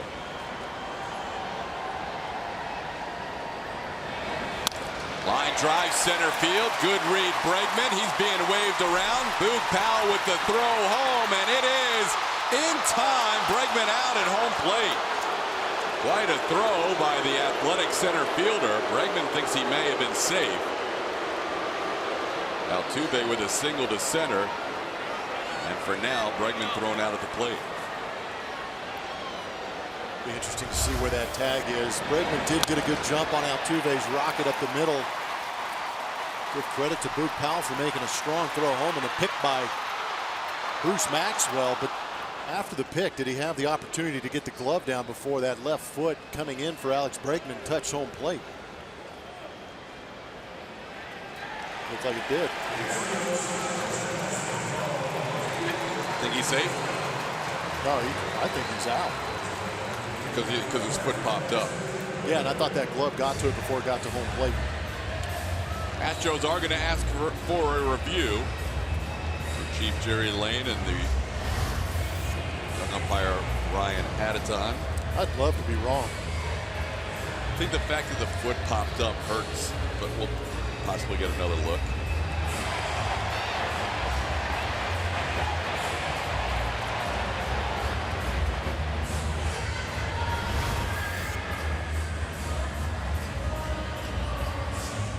Tough to see when contact is made, but it doesn't look like that left foot comes in contact with the plate from that angle for me.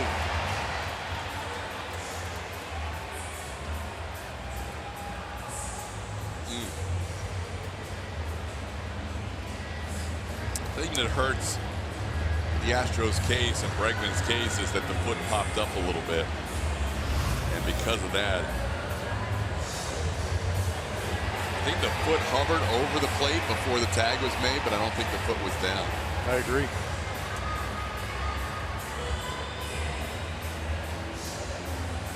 Yeah, so close.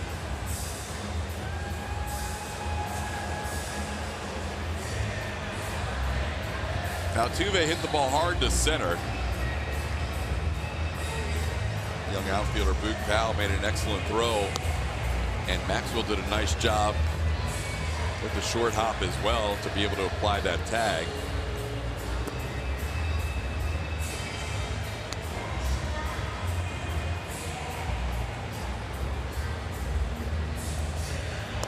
Altuve got to second after the play at the plate, and he is out.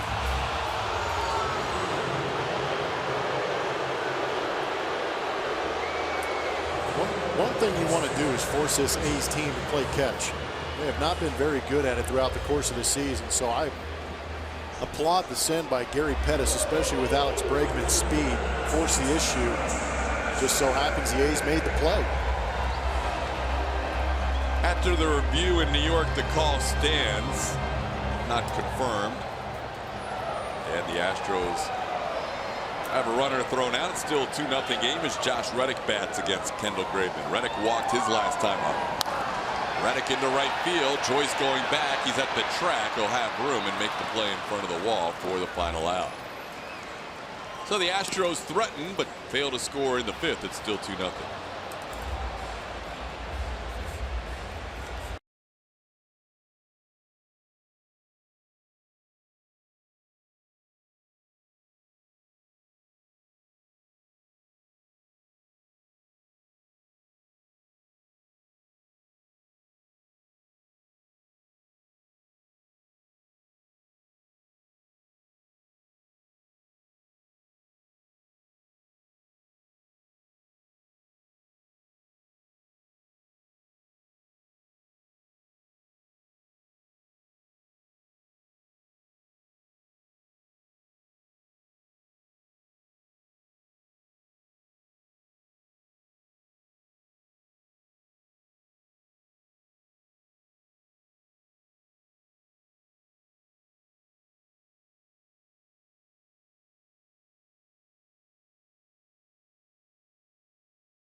Astros on top of the A's 2-0, and it's time to play Name That Astro, presented by your local Honda dealer. Here's a look at your clues for tonight: Bruin, Hot Corner, and Norfolk Tides. Go to @ATT Sportsnet SW to give us your guess. Guys, as I toss it back up to you, listen to Larry Dierker. I'm sitting here thinking, I believe Dirk has worn more different versions of Astros uniforms as a player, coach, manager than anyone else in franchise history. By my count, he's got 5. Started as a Colt 45, went to the Shooting Star, then the Rainbows, came back as a manager to wear the uniform they're wearing tonight. Also wore the brick red and black. And if you want to count 2 different versions of the Shooting Stars, it's 6. And if you want to count his Hawaiian shirts as a jersey, it's 7. 7. He looked really good in those. I would say Dirk probably holds that record. He was a part of all the different generations of Colt 45s and Astros jerseys through the years. Spent some time in the broadcast booth, not only tonight, but broadcaster for the Astros earlier as well. Well, in that sense, he's worn a lot of different hats. Yes, a lot of shirts and a lot of hats. Marcus Semien with a 2-2 count.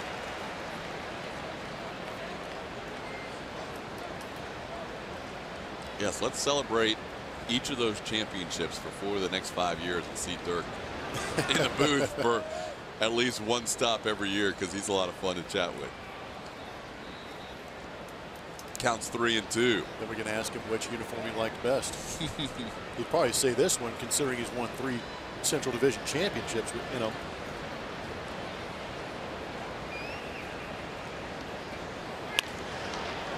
On one hop off the glove of Alex Bregman into shallow left field. Good hustle by Marwin to make sure Simeon does not advance to second. Alex has been playing so well defensively at third. That ball ate him up a little bit.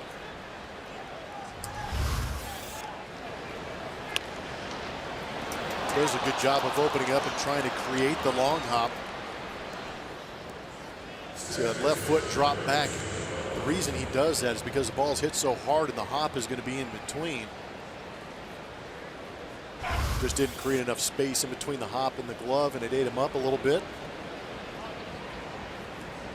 Collins spent his share of time working out of the stretch tonight. 5 of the 6 innings, either the first or second batter of the inning reached base. Only clean inning was a 1-2-3 fifth. Well, he's pitching into that danger zone that we talked about earlier, where the batting average against him in the 5th and 6th inning jumped to .416. Collins still working back. Has thrown 100 pitches in 2 of his last 3 starts. 106, his longest outing in his last start in Arizona. Right now he's at 84. Up the middle in the shift. Marwin's there. He's going to take it himself in the throw. A one-hopper gloved by Yuli Gurriel. Marwin had to avoid Altuve, the runner, and still made the play. Got to make sure he secured this baseball too. That was a rocket back up the middle on one hop. You see he does the same thing Alex does. He opens up to get the long hop. And in understanding that they were in that shift, there was really no opportunity for Altuve to get there. And you're right. Talk about some traffic. He had to play through that and make a throw. And how about the snow cone on the other end? What flavor is that? That's right. That was a heck of a play, Marwin. Colin McHugh getting a double play turned behind him. That's 3 turned by the defense tonight. And he starts off Chris Davis with a breaking ball for a strike.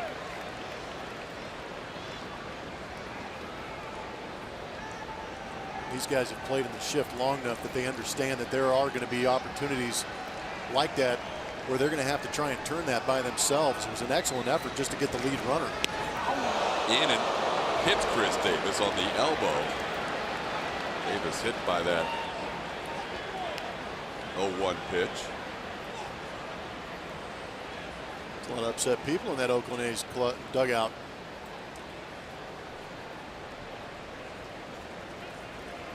Davis heads to first with 2 outs.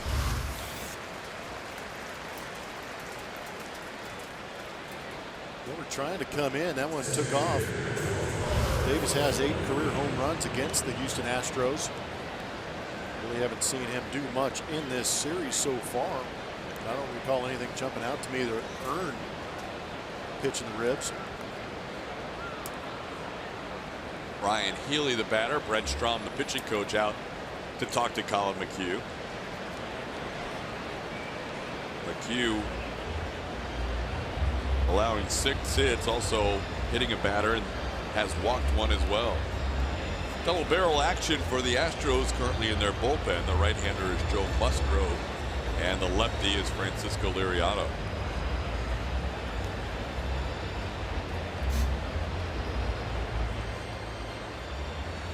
Colin has pitched 6 innings in 2 starts this year of his 5. July 29th at Detroit, and also his lone home start before tonight, August 3rd against Tampa Bay.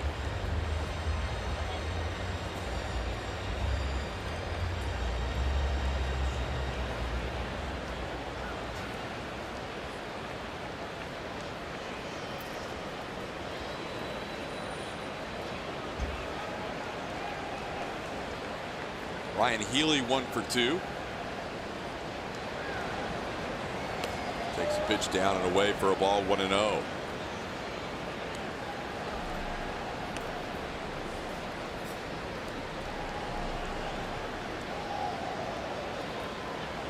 Healy has that average up.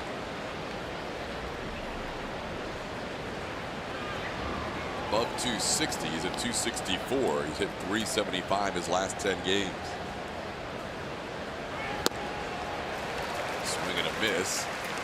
Good slider from Colin McHugh. It's 1-1. Good job of coming back. Pretty filthy slider on that outside corner.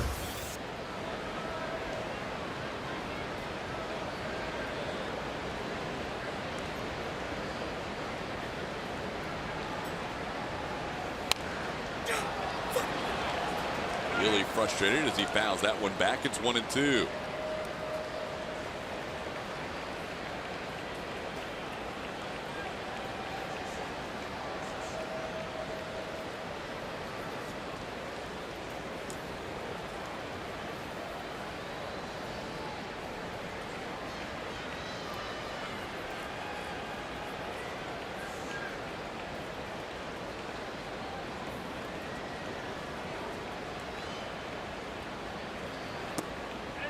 Just miss. It's 2-2.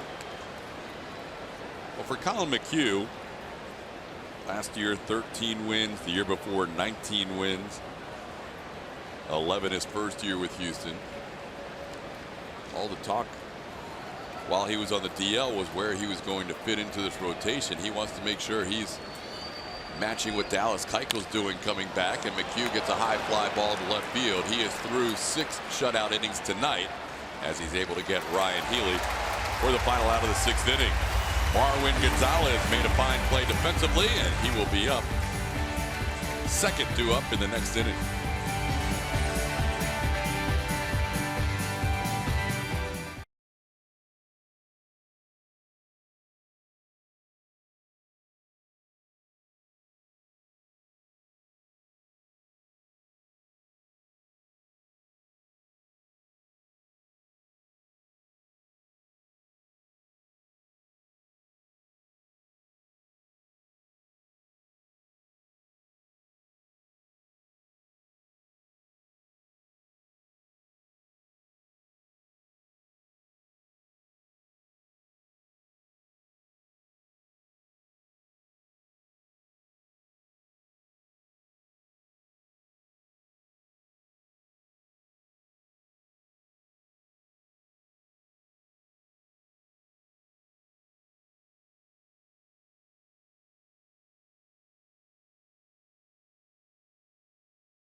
Astros bat leading 2-0. Allen finished that inning off with 92 pitches total.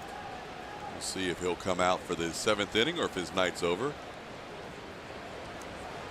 Congratulatory handshake, so maybe he will be done after 6. If so, it will be his first outing since coming back from the DL, where he's gone 6 scoreless as Yuli rounds the first pitch towards third. And he's retired by Chapman for the first out of the inning. So 1 out in the 6th inning. That'll bring up Marwin Gonzalez. Marwin has accounted for the only runs of this game with a bases loaded single into right field. Marwin snapped at 0 for 10 with that base hit.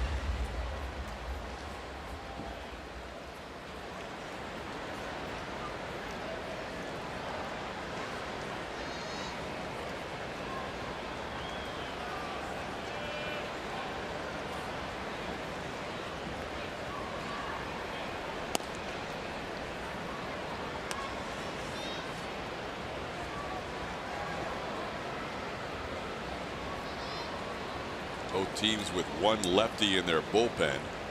Daniel Coulomb for the A's and Francisco Liriano for the Astros, and both of those individual lefties are warming up right now. 1-1 the count. Graveman allowing the 6 hits. Worked out of trouble after the Marwin Gonzalez 2 RBI base hit in the 4th inning.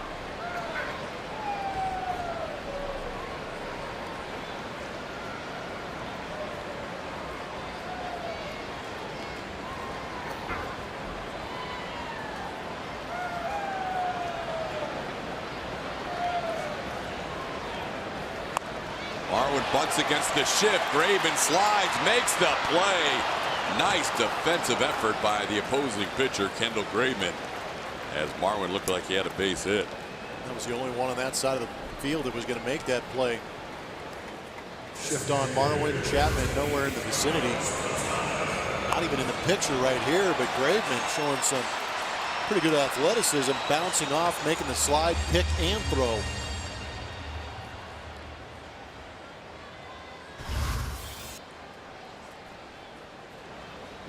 Two outs and the base is cleared. Here's Carlos Beltran. Beltran looks at a strike, 0-1.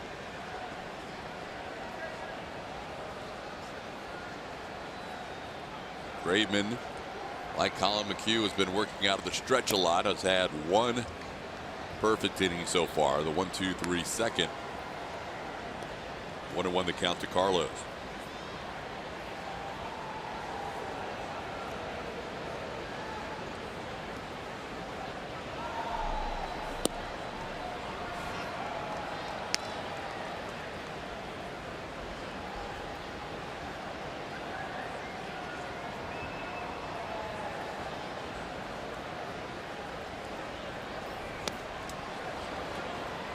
Two and two the count. Against lefties, he will mix in a little bit of a changeup in addition to the cutter. You got Beltran there on the changeup.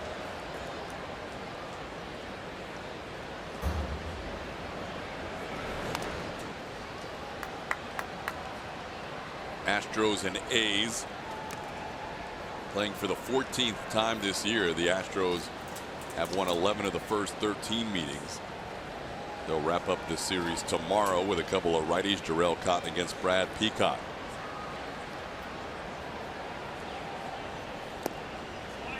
Down low, ball 3, 3-2.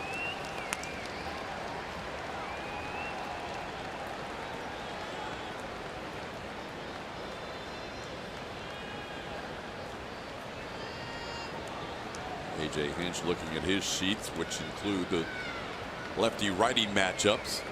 He sees that 4 of the next 5 hitters are lefties, and that's probably the part of the lineup he had slotted for Francisco Liriano. We have a strikeout there to end the bottom half of the 6th inning. Looks like Colin McHugh's day is done.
by Toyota. Colin McHugh had a very good night. He's pitching well against the Oakland Athletics throughout the course of his career. Did again tonight, going 6 strong, scattering 6 hits. Does not hit very hard. Did a good job of missing barrels. Good job of getting ground balls too when those runners were on base, and got a lot of help from his defense. Also got a little help from himself. Casual line drive for a double play. 3 punch outs. Pitched around 3 walks. Good outing by Colin. Didn't get a ton of run support, but that seems to be the trend for him this year, and he will turn things over to the left-hander out of the bullpen, Francisco Liriano. So the numbers for Francisco, trying to work his way into that pen. Liriano making his 7th appearance as an Astros since being acquired at the trade deadline. First pitch to Matt Olson, grounded to the right side. Jose Altuve is there, and on 1 pitch, Liriano picks up a ground out. Saw some signs in his last outing Thursday against the Diamondbacks. It was his first really solid outing since coming over to Houston, as he went an inning plus, an inning and 2/3 without allowing an earned run.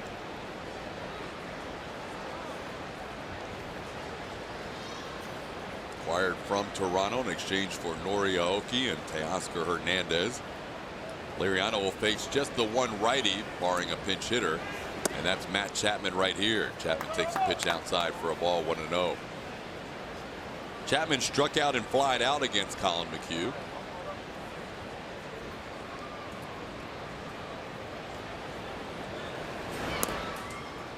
McHugh ended up throwing 92 pitches, 59 for strikes. He looked very good, and I misquoted. He only walked 1 batter, punched out 3.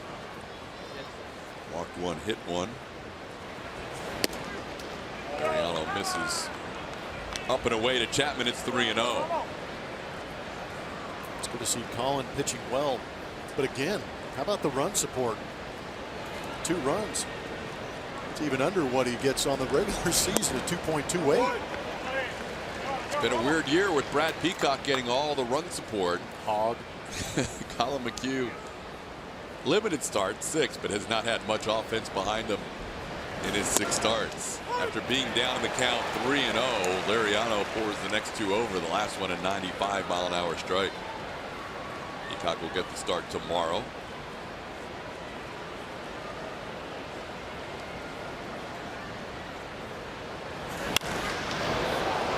Oh, hit hard into the seats, foul. Chapman, another one of those guys. Mentioned Matt Olson with 8 home runs of his 17 hits. Chapman has 35 hits on the season, 9 home runs, and 24 extra base hits.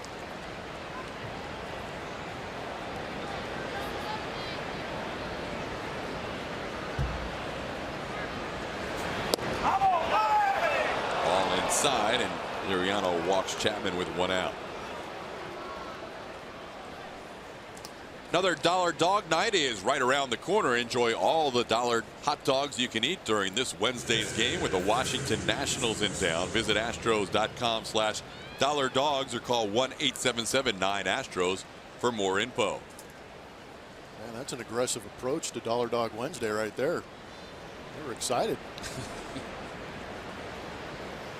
I like the areas with the dollar dogs that have the ropes, so you know you're anticipating long lines that night. Yes. And there are fans that have missed a batter or 2 or 3 while waiting for those dollar dogs, but they continue to sell hot dogs in record numbers, it seems like, every Wednesday. Bruce Maxwell, the batter, down on the count 0-1. Liriano misses outside. It's 1-1. Fastball slider only to lefties, and more sliders than fastball thrown from Francisco Liriano when facing left-hand hitters.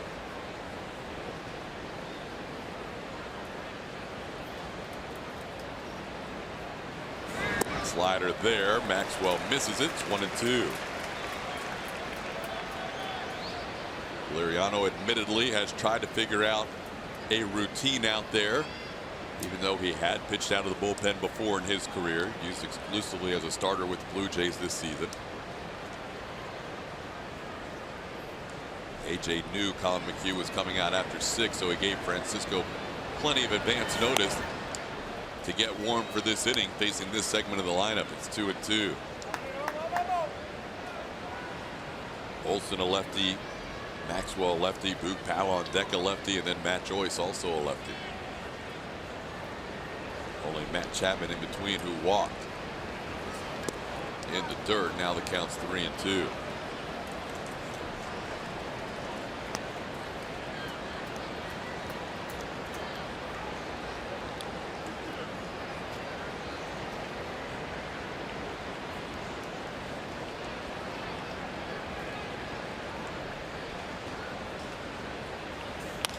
On the ground, Altuve flips to short for one. Marwin throw, double play.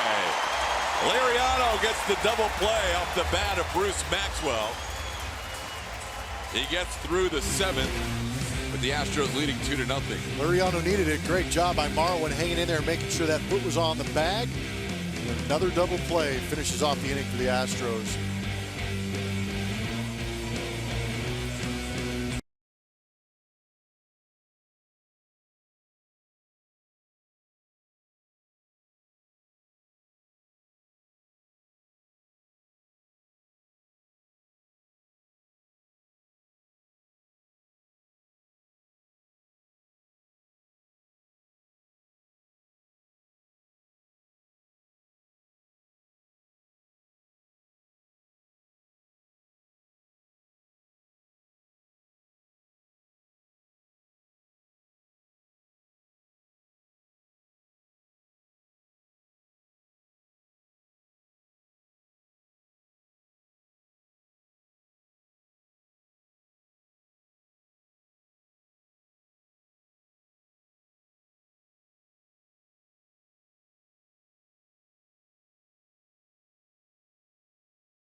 Wrap up the 7th inning stretch. Good time for us to wrap up the Chevy Stroh poll. Let's take a look at how the results went. We asked you which 1997 rookie would you have drafted for the Astros, and the overwhelming majority of you said Vladimir Guerrero. Andrew Jones a distant second. Can you guys imagine Vlad Guerrero on those teams in the late 90s and coming into the days of Minute Maid Park? Wow. It would have been special. I don't know about you, Blummer, but I thought Vlad Guerrero was one of the best bad ball hitters I've ever seen. He was one of the best baseball players I ever played with. He could crush any mistake. And like you said, Bart, it could be a mistake pitch that you think somebody else would take, and he would hammer it into a gap and run for days. Could have another Vlad Guerrero playing in the big league soon. I remember him as a little bowling ball, about 1-2 years old, running around the Big O up in Montreal, and now he's turned into a phenom. Juan Centeno will lead off the bottom half of the 7th inning. Daniel Coulombe, the lone lefty out of the A's bullpen, takes over. There'll be Centeno and Fisher, a couple of lefties facing Coulombe, so just like the sweet spot in the lineup for Francisco Liriano is due up last inning, that's also the case for Coulombe, the lefty here for the A's. And he is a lefty specialist. Fastball, curveball, and slider. Both pitches break away from the left-handed hitter. May not face George Springer. Might be out here just for the 2 batters, Centeno and Fisher. Well done with Centeno on El Grande with Wayne's World. It's priceless. These are great. 1-1 the count to Centeno, who is flying to the left and also lined out. Lined out on a pitch with runners on 2nd and 3rd and 1 out. Artie Young, excellent. It kind of fits there. He's kind of like. He does. Just need to get him that mullet. Good stuff with the board all game long. Slow chopper back to the mound on one hop. Kulo makes the play. We're out number 1 in the inning. Centeno retired for the 3rd time. That'll bring up Derek Fisher. Tomorrow's going to be a Kids Sunday. Our special Kids Sunday will be about keeping score of a baseball game. Not a lot of fans still keep score. That young lady still keeping score here at Minute Maid Park. But that'll be our theme tomorrow. Different styles for different people, as you will find out. That is very true. Everybody has their own unique way of keeping score, and it's all individual. Want to know the count to Derek Fisher. Kevin Eschenfelder will be a point person during that, help along the way from his son. They will go through how to keep score of a baseball game tomorrow. 1-0 pitch is up high. It's 2-0.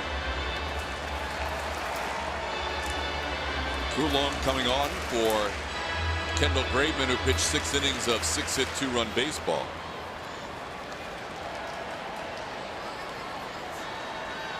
Throw that slider more often than the fastball or the curve to lefties. Slider comes in around 86. There it was, called strike, 2-1.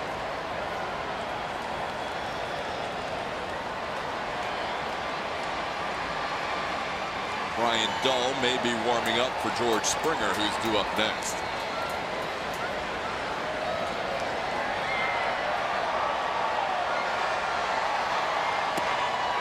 Up high, 3-1.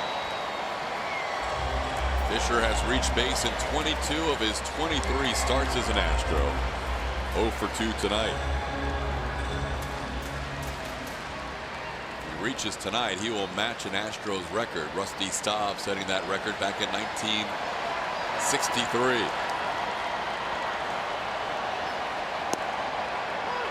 little harder. Slider there for a strike, and it's 3-2, almost a cutter there. Yeah, I'm with you. That slider averages around 85, 86, but that one cut at 88. Up and away. They're trying to work Derek Fisher. He lays off, and there he goes. He ties an Astros rookie record set by Rusty Staub, reaching in 23 of his first 24 starts as a big leaguer. Staub's streak ended after that 24th game. Get a behind-the-scenes look at historic Union Station, luxury suites, the broadcast booth, and even the dugouts with a Minute Maid Park tour. Visit Astros.com/tours to book your tour today. We'll see a new pitcher with George Springer due up. Astros with a runner on and 1 out.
Nothing, bottom half of the 7th inning. George Springer due up with 1 out and 1 on, and the A's go back to their bullpen to Bring in Ryan Dull.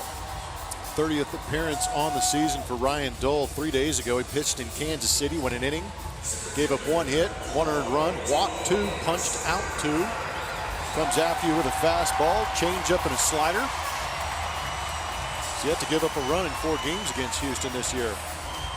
Has pitched very well against the Astros going back to last season, too. He pitched well enough in his rookie year to make an all-star team. Wasn't named to the All-Stars, but had a great first year. Career against the Astros, a 0.63 ERA in 13 appearances. Comes on here with Daniel Coulomb having walked Derek Fisher to face George Springer. Springer single double flyout.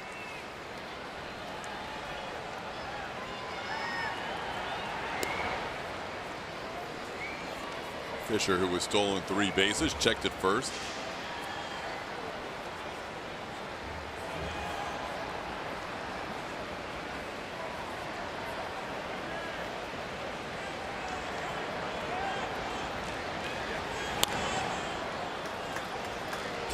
George fouls one back to the screen.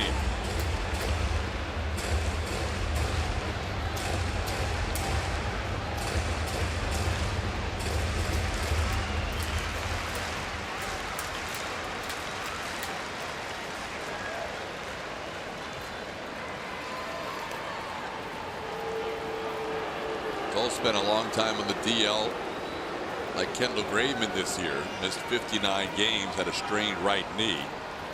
Just over 2 months from the end of May to the end of July. And now the A's bullpen looks vastly different than it did when Ryan Dull was healthy before he went on the DL. When Dull came back, they moved Ryan Madson and Sean Doolittle to the Washington Nationals. Nice pickup by the Nationals. 2 solid veteran bullpen guys.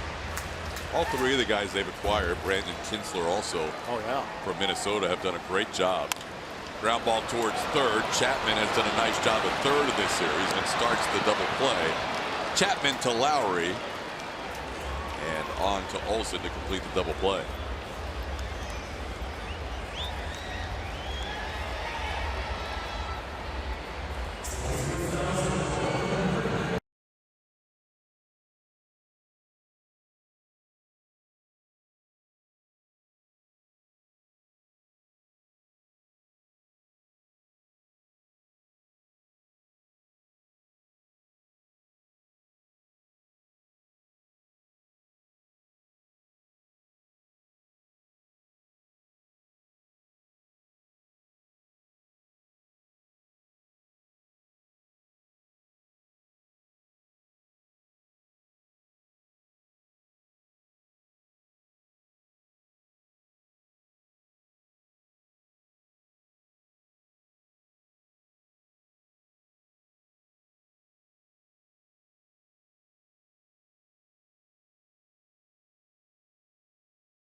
Nothing game. The only run scoring on a Marwin Gonzalez 2 RBI base hit with the bases loaded.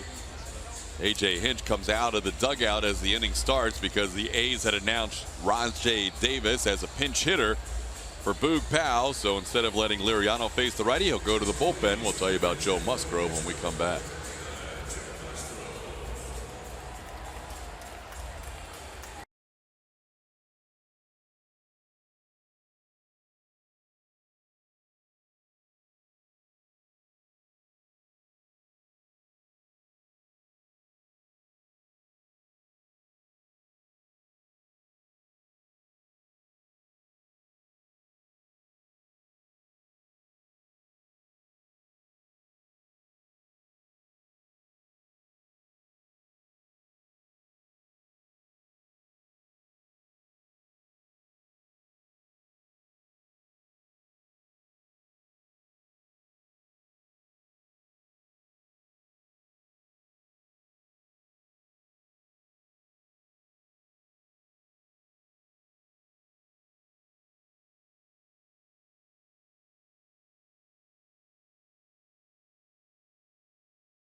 by Houston Methodist, and tonight we are talking about Ken Giles, who for the second time in a week came in last night and pitched a 2-inning save. Giles now with 24 saves on the year. He has been terrific. You see the numbers there. But Giles came in last night after the A's had closed the gap to 3-1 with a homer and a single. He came in with one out, man on, immediately induced an inning-ending double play, then mowed the A's down in the ninth for his 24th save. A.J. Hinch saying, yep, I'm going to go to the guy because it's time for us to start winning every game and playing elite baseball again. And he wants to get the guys feeling like, you know, every game's important, and Giles has been a big part of that. Plus, he said Giles is the one guy out in that bullpen that really hasn't been overtaxed this year. His innings aren't up there with everybody else's, and he's got a fresh arm. We certainly saw that in the ninth. He does, and he has been used a little bit more recently with those extended innings that you mentioned, the last two Dallas Keuchel starts. As Joe Musgrove is the new pitcher on in the eighth, facing the pinch hitter Rajai Davis. So there's a chance that we would see Giles today, but I think more than likely it could be somebody else trying to protect this lead tonight, trying to give Ken a little breather. Yeah, it'd be nice to get him a day off after multiple innings saved last night. Joe Musgrove has been pitching well out of the bullpen for the Houston Astros. But AJ has a couple other guys out there, maybe play some matchups. Tyler Clippard is warming up. Has plenty of save experience in his career. Clippard had one against the Astros on the last road trip. It's 2-2. There is Clippard and the aforementioned Ken Giles in the background as well.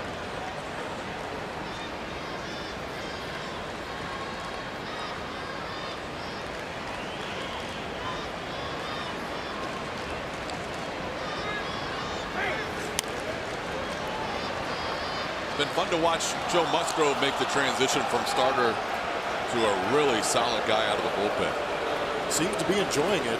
The numbers dictate it too. ERA and WHIP right at .68. The punch outs are up. The opponent batting average is down. He's throwing harder. A little bit crisper snap on the slider.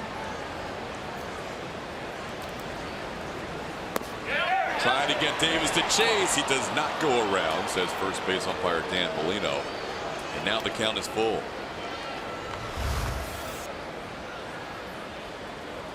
Ooh. Close. Good call.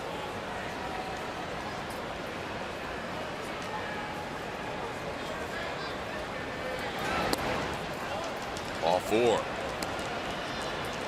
Rajai Davis draws a walk to start the eighth inning. It's not a good thing. 26 bags on the season for Rajai Davis.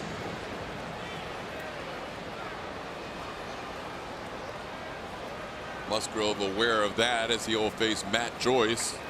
Joyce is struck out, grounded into a double play, and grounded out to Yuli Gurriel unassisted.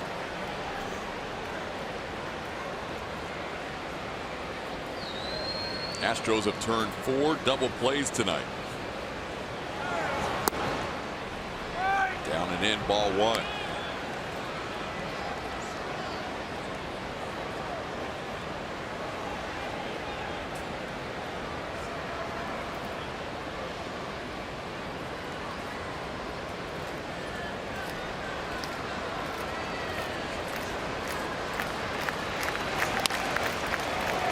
One hopper to Altuve, throws to Marwin, the return double play. 5th double play turned by the Astros.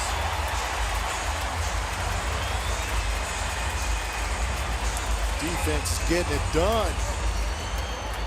That was an intelligent play by Jose Altuve, letting this line drive travel. He might have had the opportunity to catch that, but he plays it on the short hop.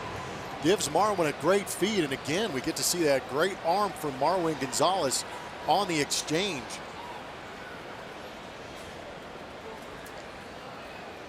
Let it go.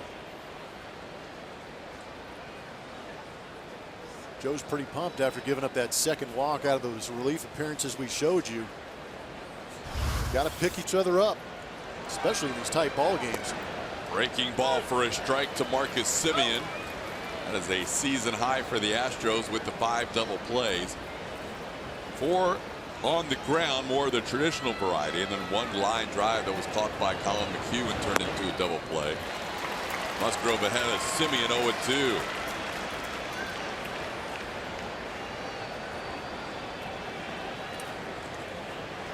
Marcus does not look comfortable with that power slider from Musgrove.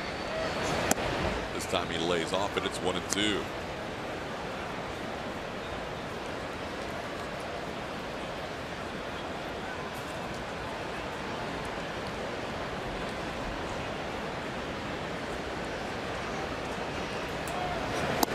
Swing and a miss. Musgrove gets a double play and then a strikeout to get through the 8th inning, and the Astros carry a 2-0 lead to the bottom of the 8th.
To their 2-0 lead. Time now to name the Astro for you, presented by your local Honda dealer. Here are the clues. Bruin, hot corner, Norfolk Tides.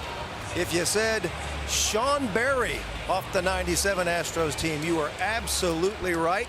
Berry taking over the duties at third base in 1996 after Ken Caminetti was traded away. And in 97, he hit .256, had 43 RBIs, and was second on the team with 24 doubles that year, guys. All right. Name that Astro, Sean Berry. We head to the bottom half of the 8th inning. Alex Bregman leads off. Takes a called strike. My hitting coach here when I was with the Houston Astros the second go around. There you go. Great guy. Loved him.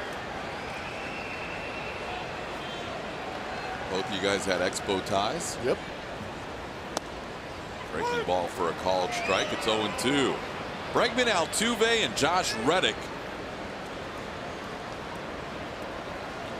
trying to find an insurance run or two here in a 2-0 lead in the bottom half of the 8th inning, facing Ryan Dull. Dull bounces one in there. It's 1-2. Alex has doubled, walked, and flied out to left field. Altuve's also been on a couple of times with a walk and a single.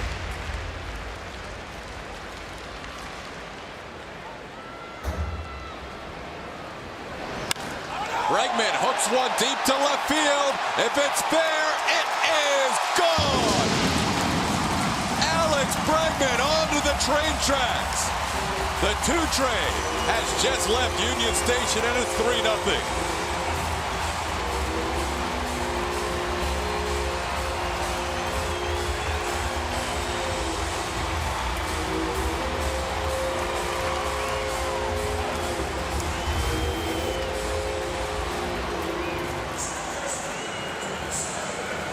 Leave it out there. It's going to get crushed. Now, the way Alex Bregman's been swinging the bat since July 1st as far as extra base power, there's no doubt that was getting out. Somebody's excited.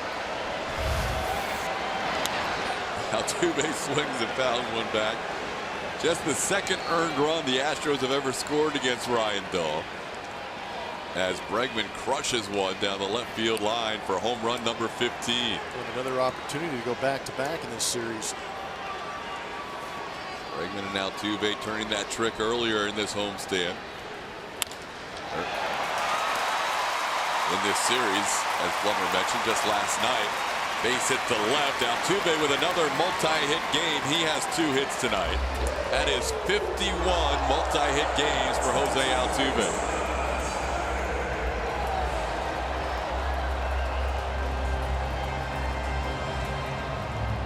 Astros winning last night 3-1, scoring 2 of the runs on back-to-back home runs from Altuve after Alex Bregman.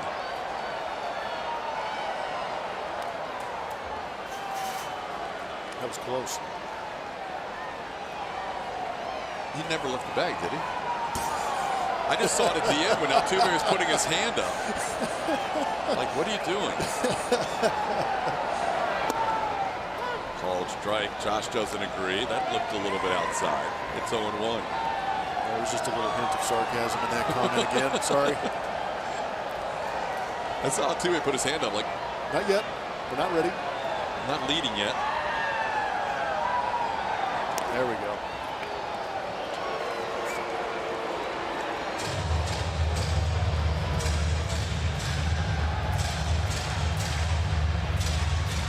Bregman's home run went 423 feet.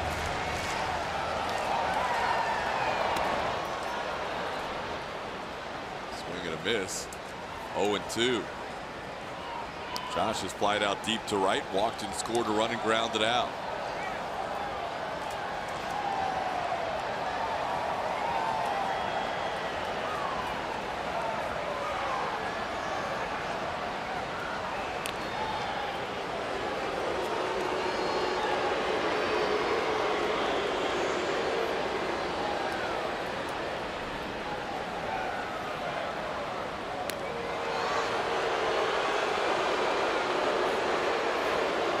Doing his best to make friends here at Minute Maid Park.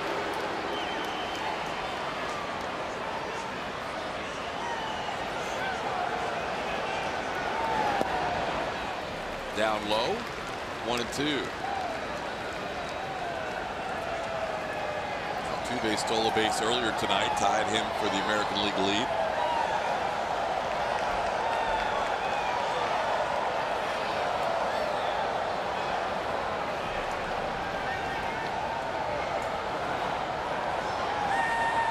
There he goes. Now he stops. Reddick pops it up. Chapman in foul territory. Puts it away for out number 1.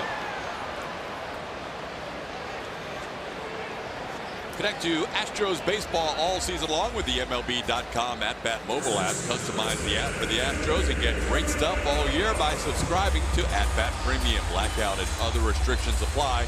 Download MLB.com @Bat today, the #1 app for live Astros baseball.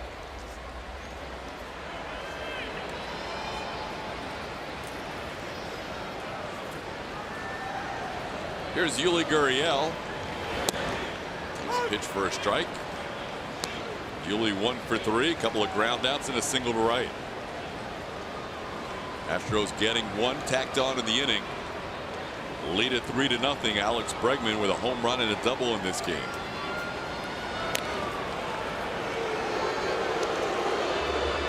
Showed you earlier about the 8 players with 14 home runs for the Astros. The record for most teams with 15 home runs as Bregman gets to 15. The all-time record in Major League Baseball is 9. That's a record that could go by the boards, as the Astros currently have 11 hitters with 11 or more home runs.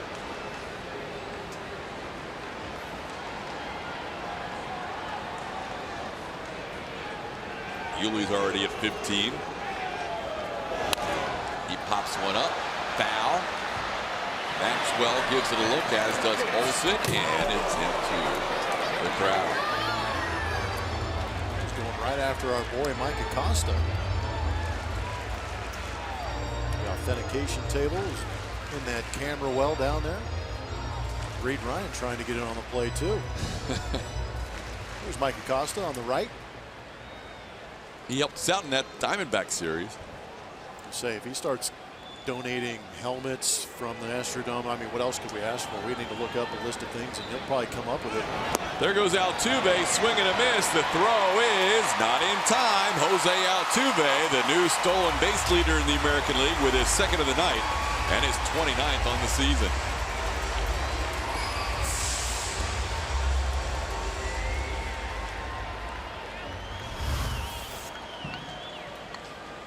Altuve off and running.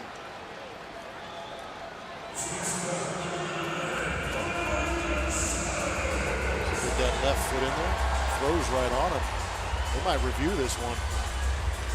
Uriel struck out, so if they review it, there's a potential for a strikeout, throw-out double play.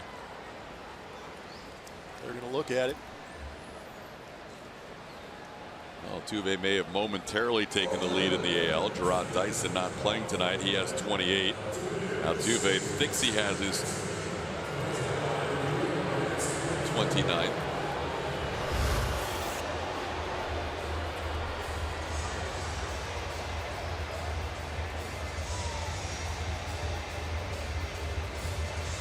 Pretty good job by Jed Lowry letting that throw travel. As soon as he catches it, it's right on Altuve.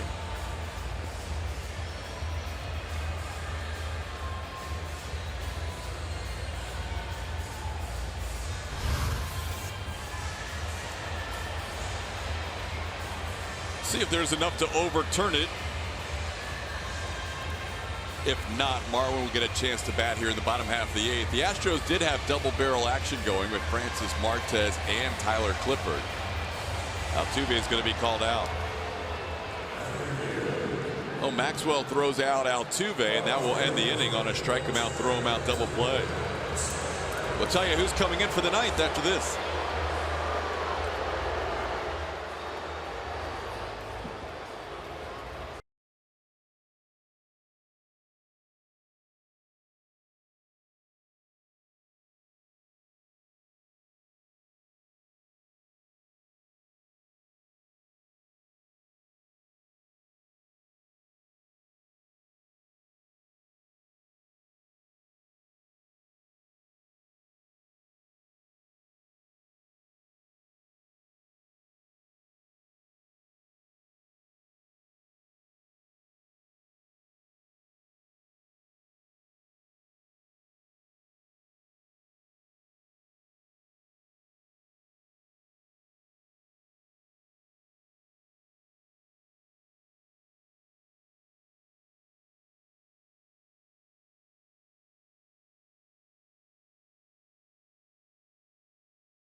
On AT&T Sportsnet is presented by Southwest. Yes to low fares with nothing to hide. That's transparency.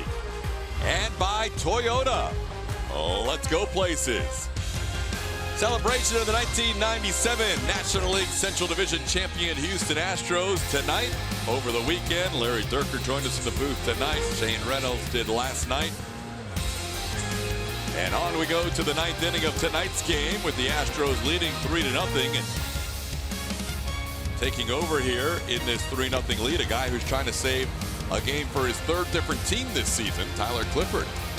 He does have 59 saves on his career. How about his career ERA is a 3.04, putting up good numbers over the career of Tyler Clippard. Now he is a Houston Astro coming out of that bullpen, trying to lock this thing down, making his 54th appearance of this season.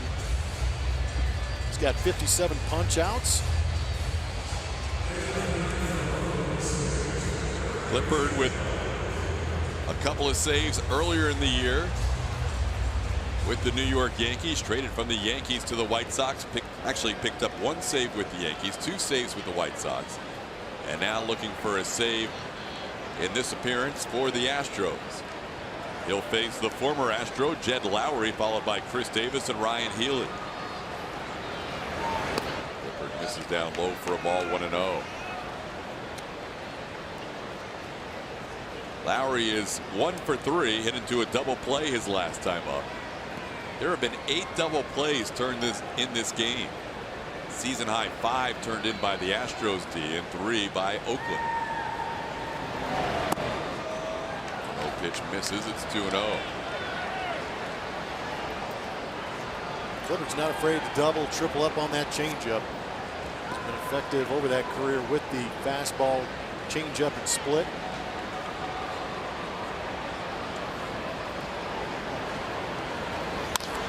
On the ground, Altuve off his glove, and Lowry is going to reach. That'll be an error on Jose Altuve.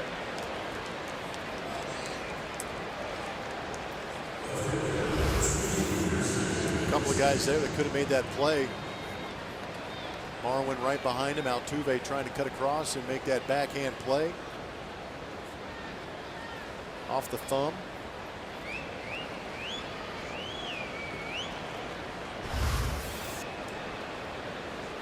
So Lowry reaches, and this is why the importance of that additional run in the 8th inning, because Chris Davis bats with those 33 home runs, including 7 this year against the Astros, and he does not represent a tie run with the extra run scored by the Bregman home run.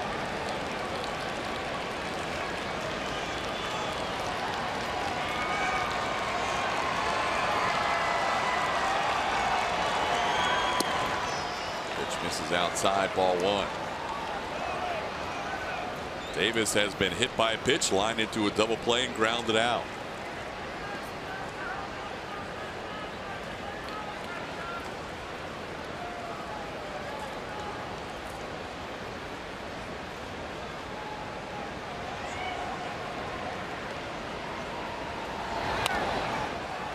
Change up, had Davis out in front, and Clippard with a 1-1 count. Francisco Liriano pitched very well in the 7th inning after a walk. He got Bruce Maxwell to hit into a double play. Joe Musgrove did the same after a leadoff walk to Rajai Davis. Liriano for the 8th, Liriano for the 7th, Musgrove for the 8th, and now Tyler Clippard on in the 9th. Ken Giles has been used a lot lately by A.J. Hinch. Got a 5-out save yesterday. As Clippard now ahead 1-2.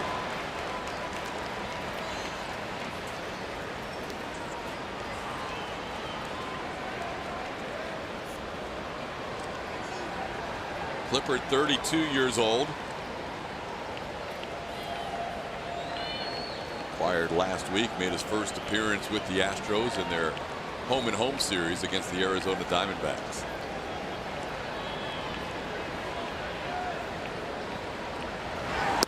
Trying to hold up, and it's a called 3rd strike. Davis goes down looking.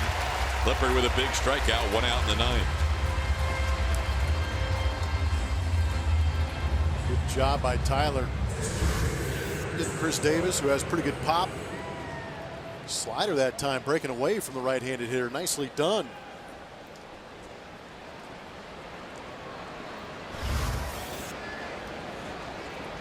Now face Ryan Healy with a runner on and 1 out. This game, which has had 8 double plays so far. Wouldn't mind seeing a ground ball at Marwin here.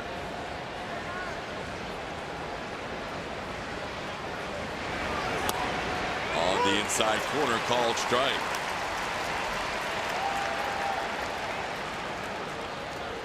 Colin McHugh with 6 shutout innings. Followed up now by 3 relievers. Astros won last night's game 3-1, trying to defeat Oakland for the 19th time in the last 21 games going back to last year.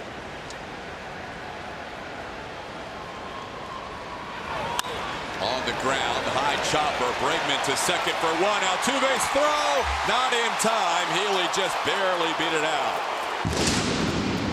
Not according to the train guy. Just barely beating it out. Ryan Healy, and the game's still alive. He's going to have to reload the cannon if the replay is correct. Good job by Alex throwing a seed over to Jose Altuve. Does it get in the back of the glove? Ooh, that's close. The Astros are out of reviews, but A.J. Hinch can ask the umpires if they are absolutely sure. It's an umpire's discretion if they... Oh, man. That review might have changed it for me right there. That's where A.J.'s going. Talk to Jerry Lane, the crew chief. I think he's got an argument saying, hey, this is close enough to end or extend this game.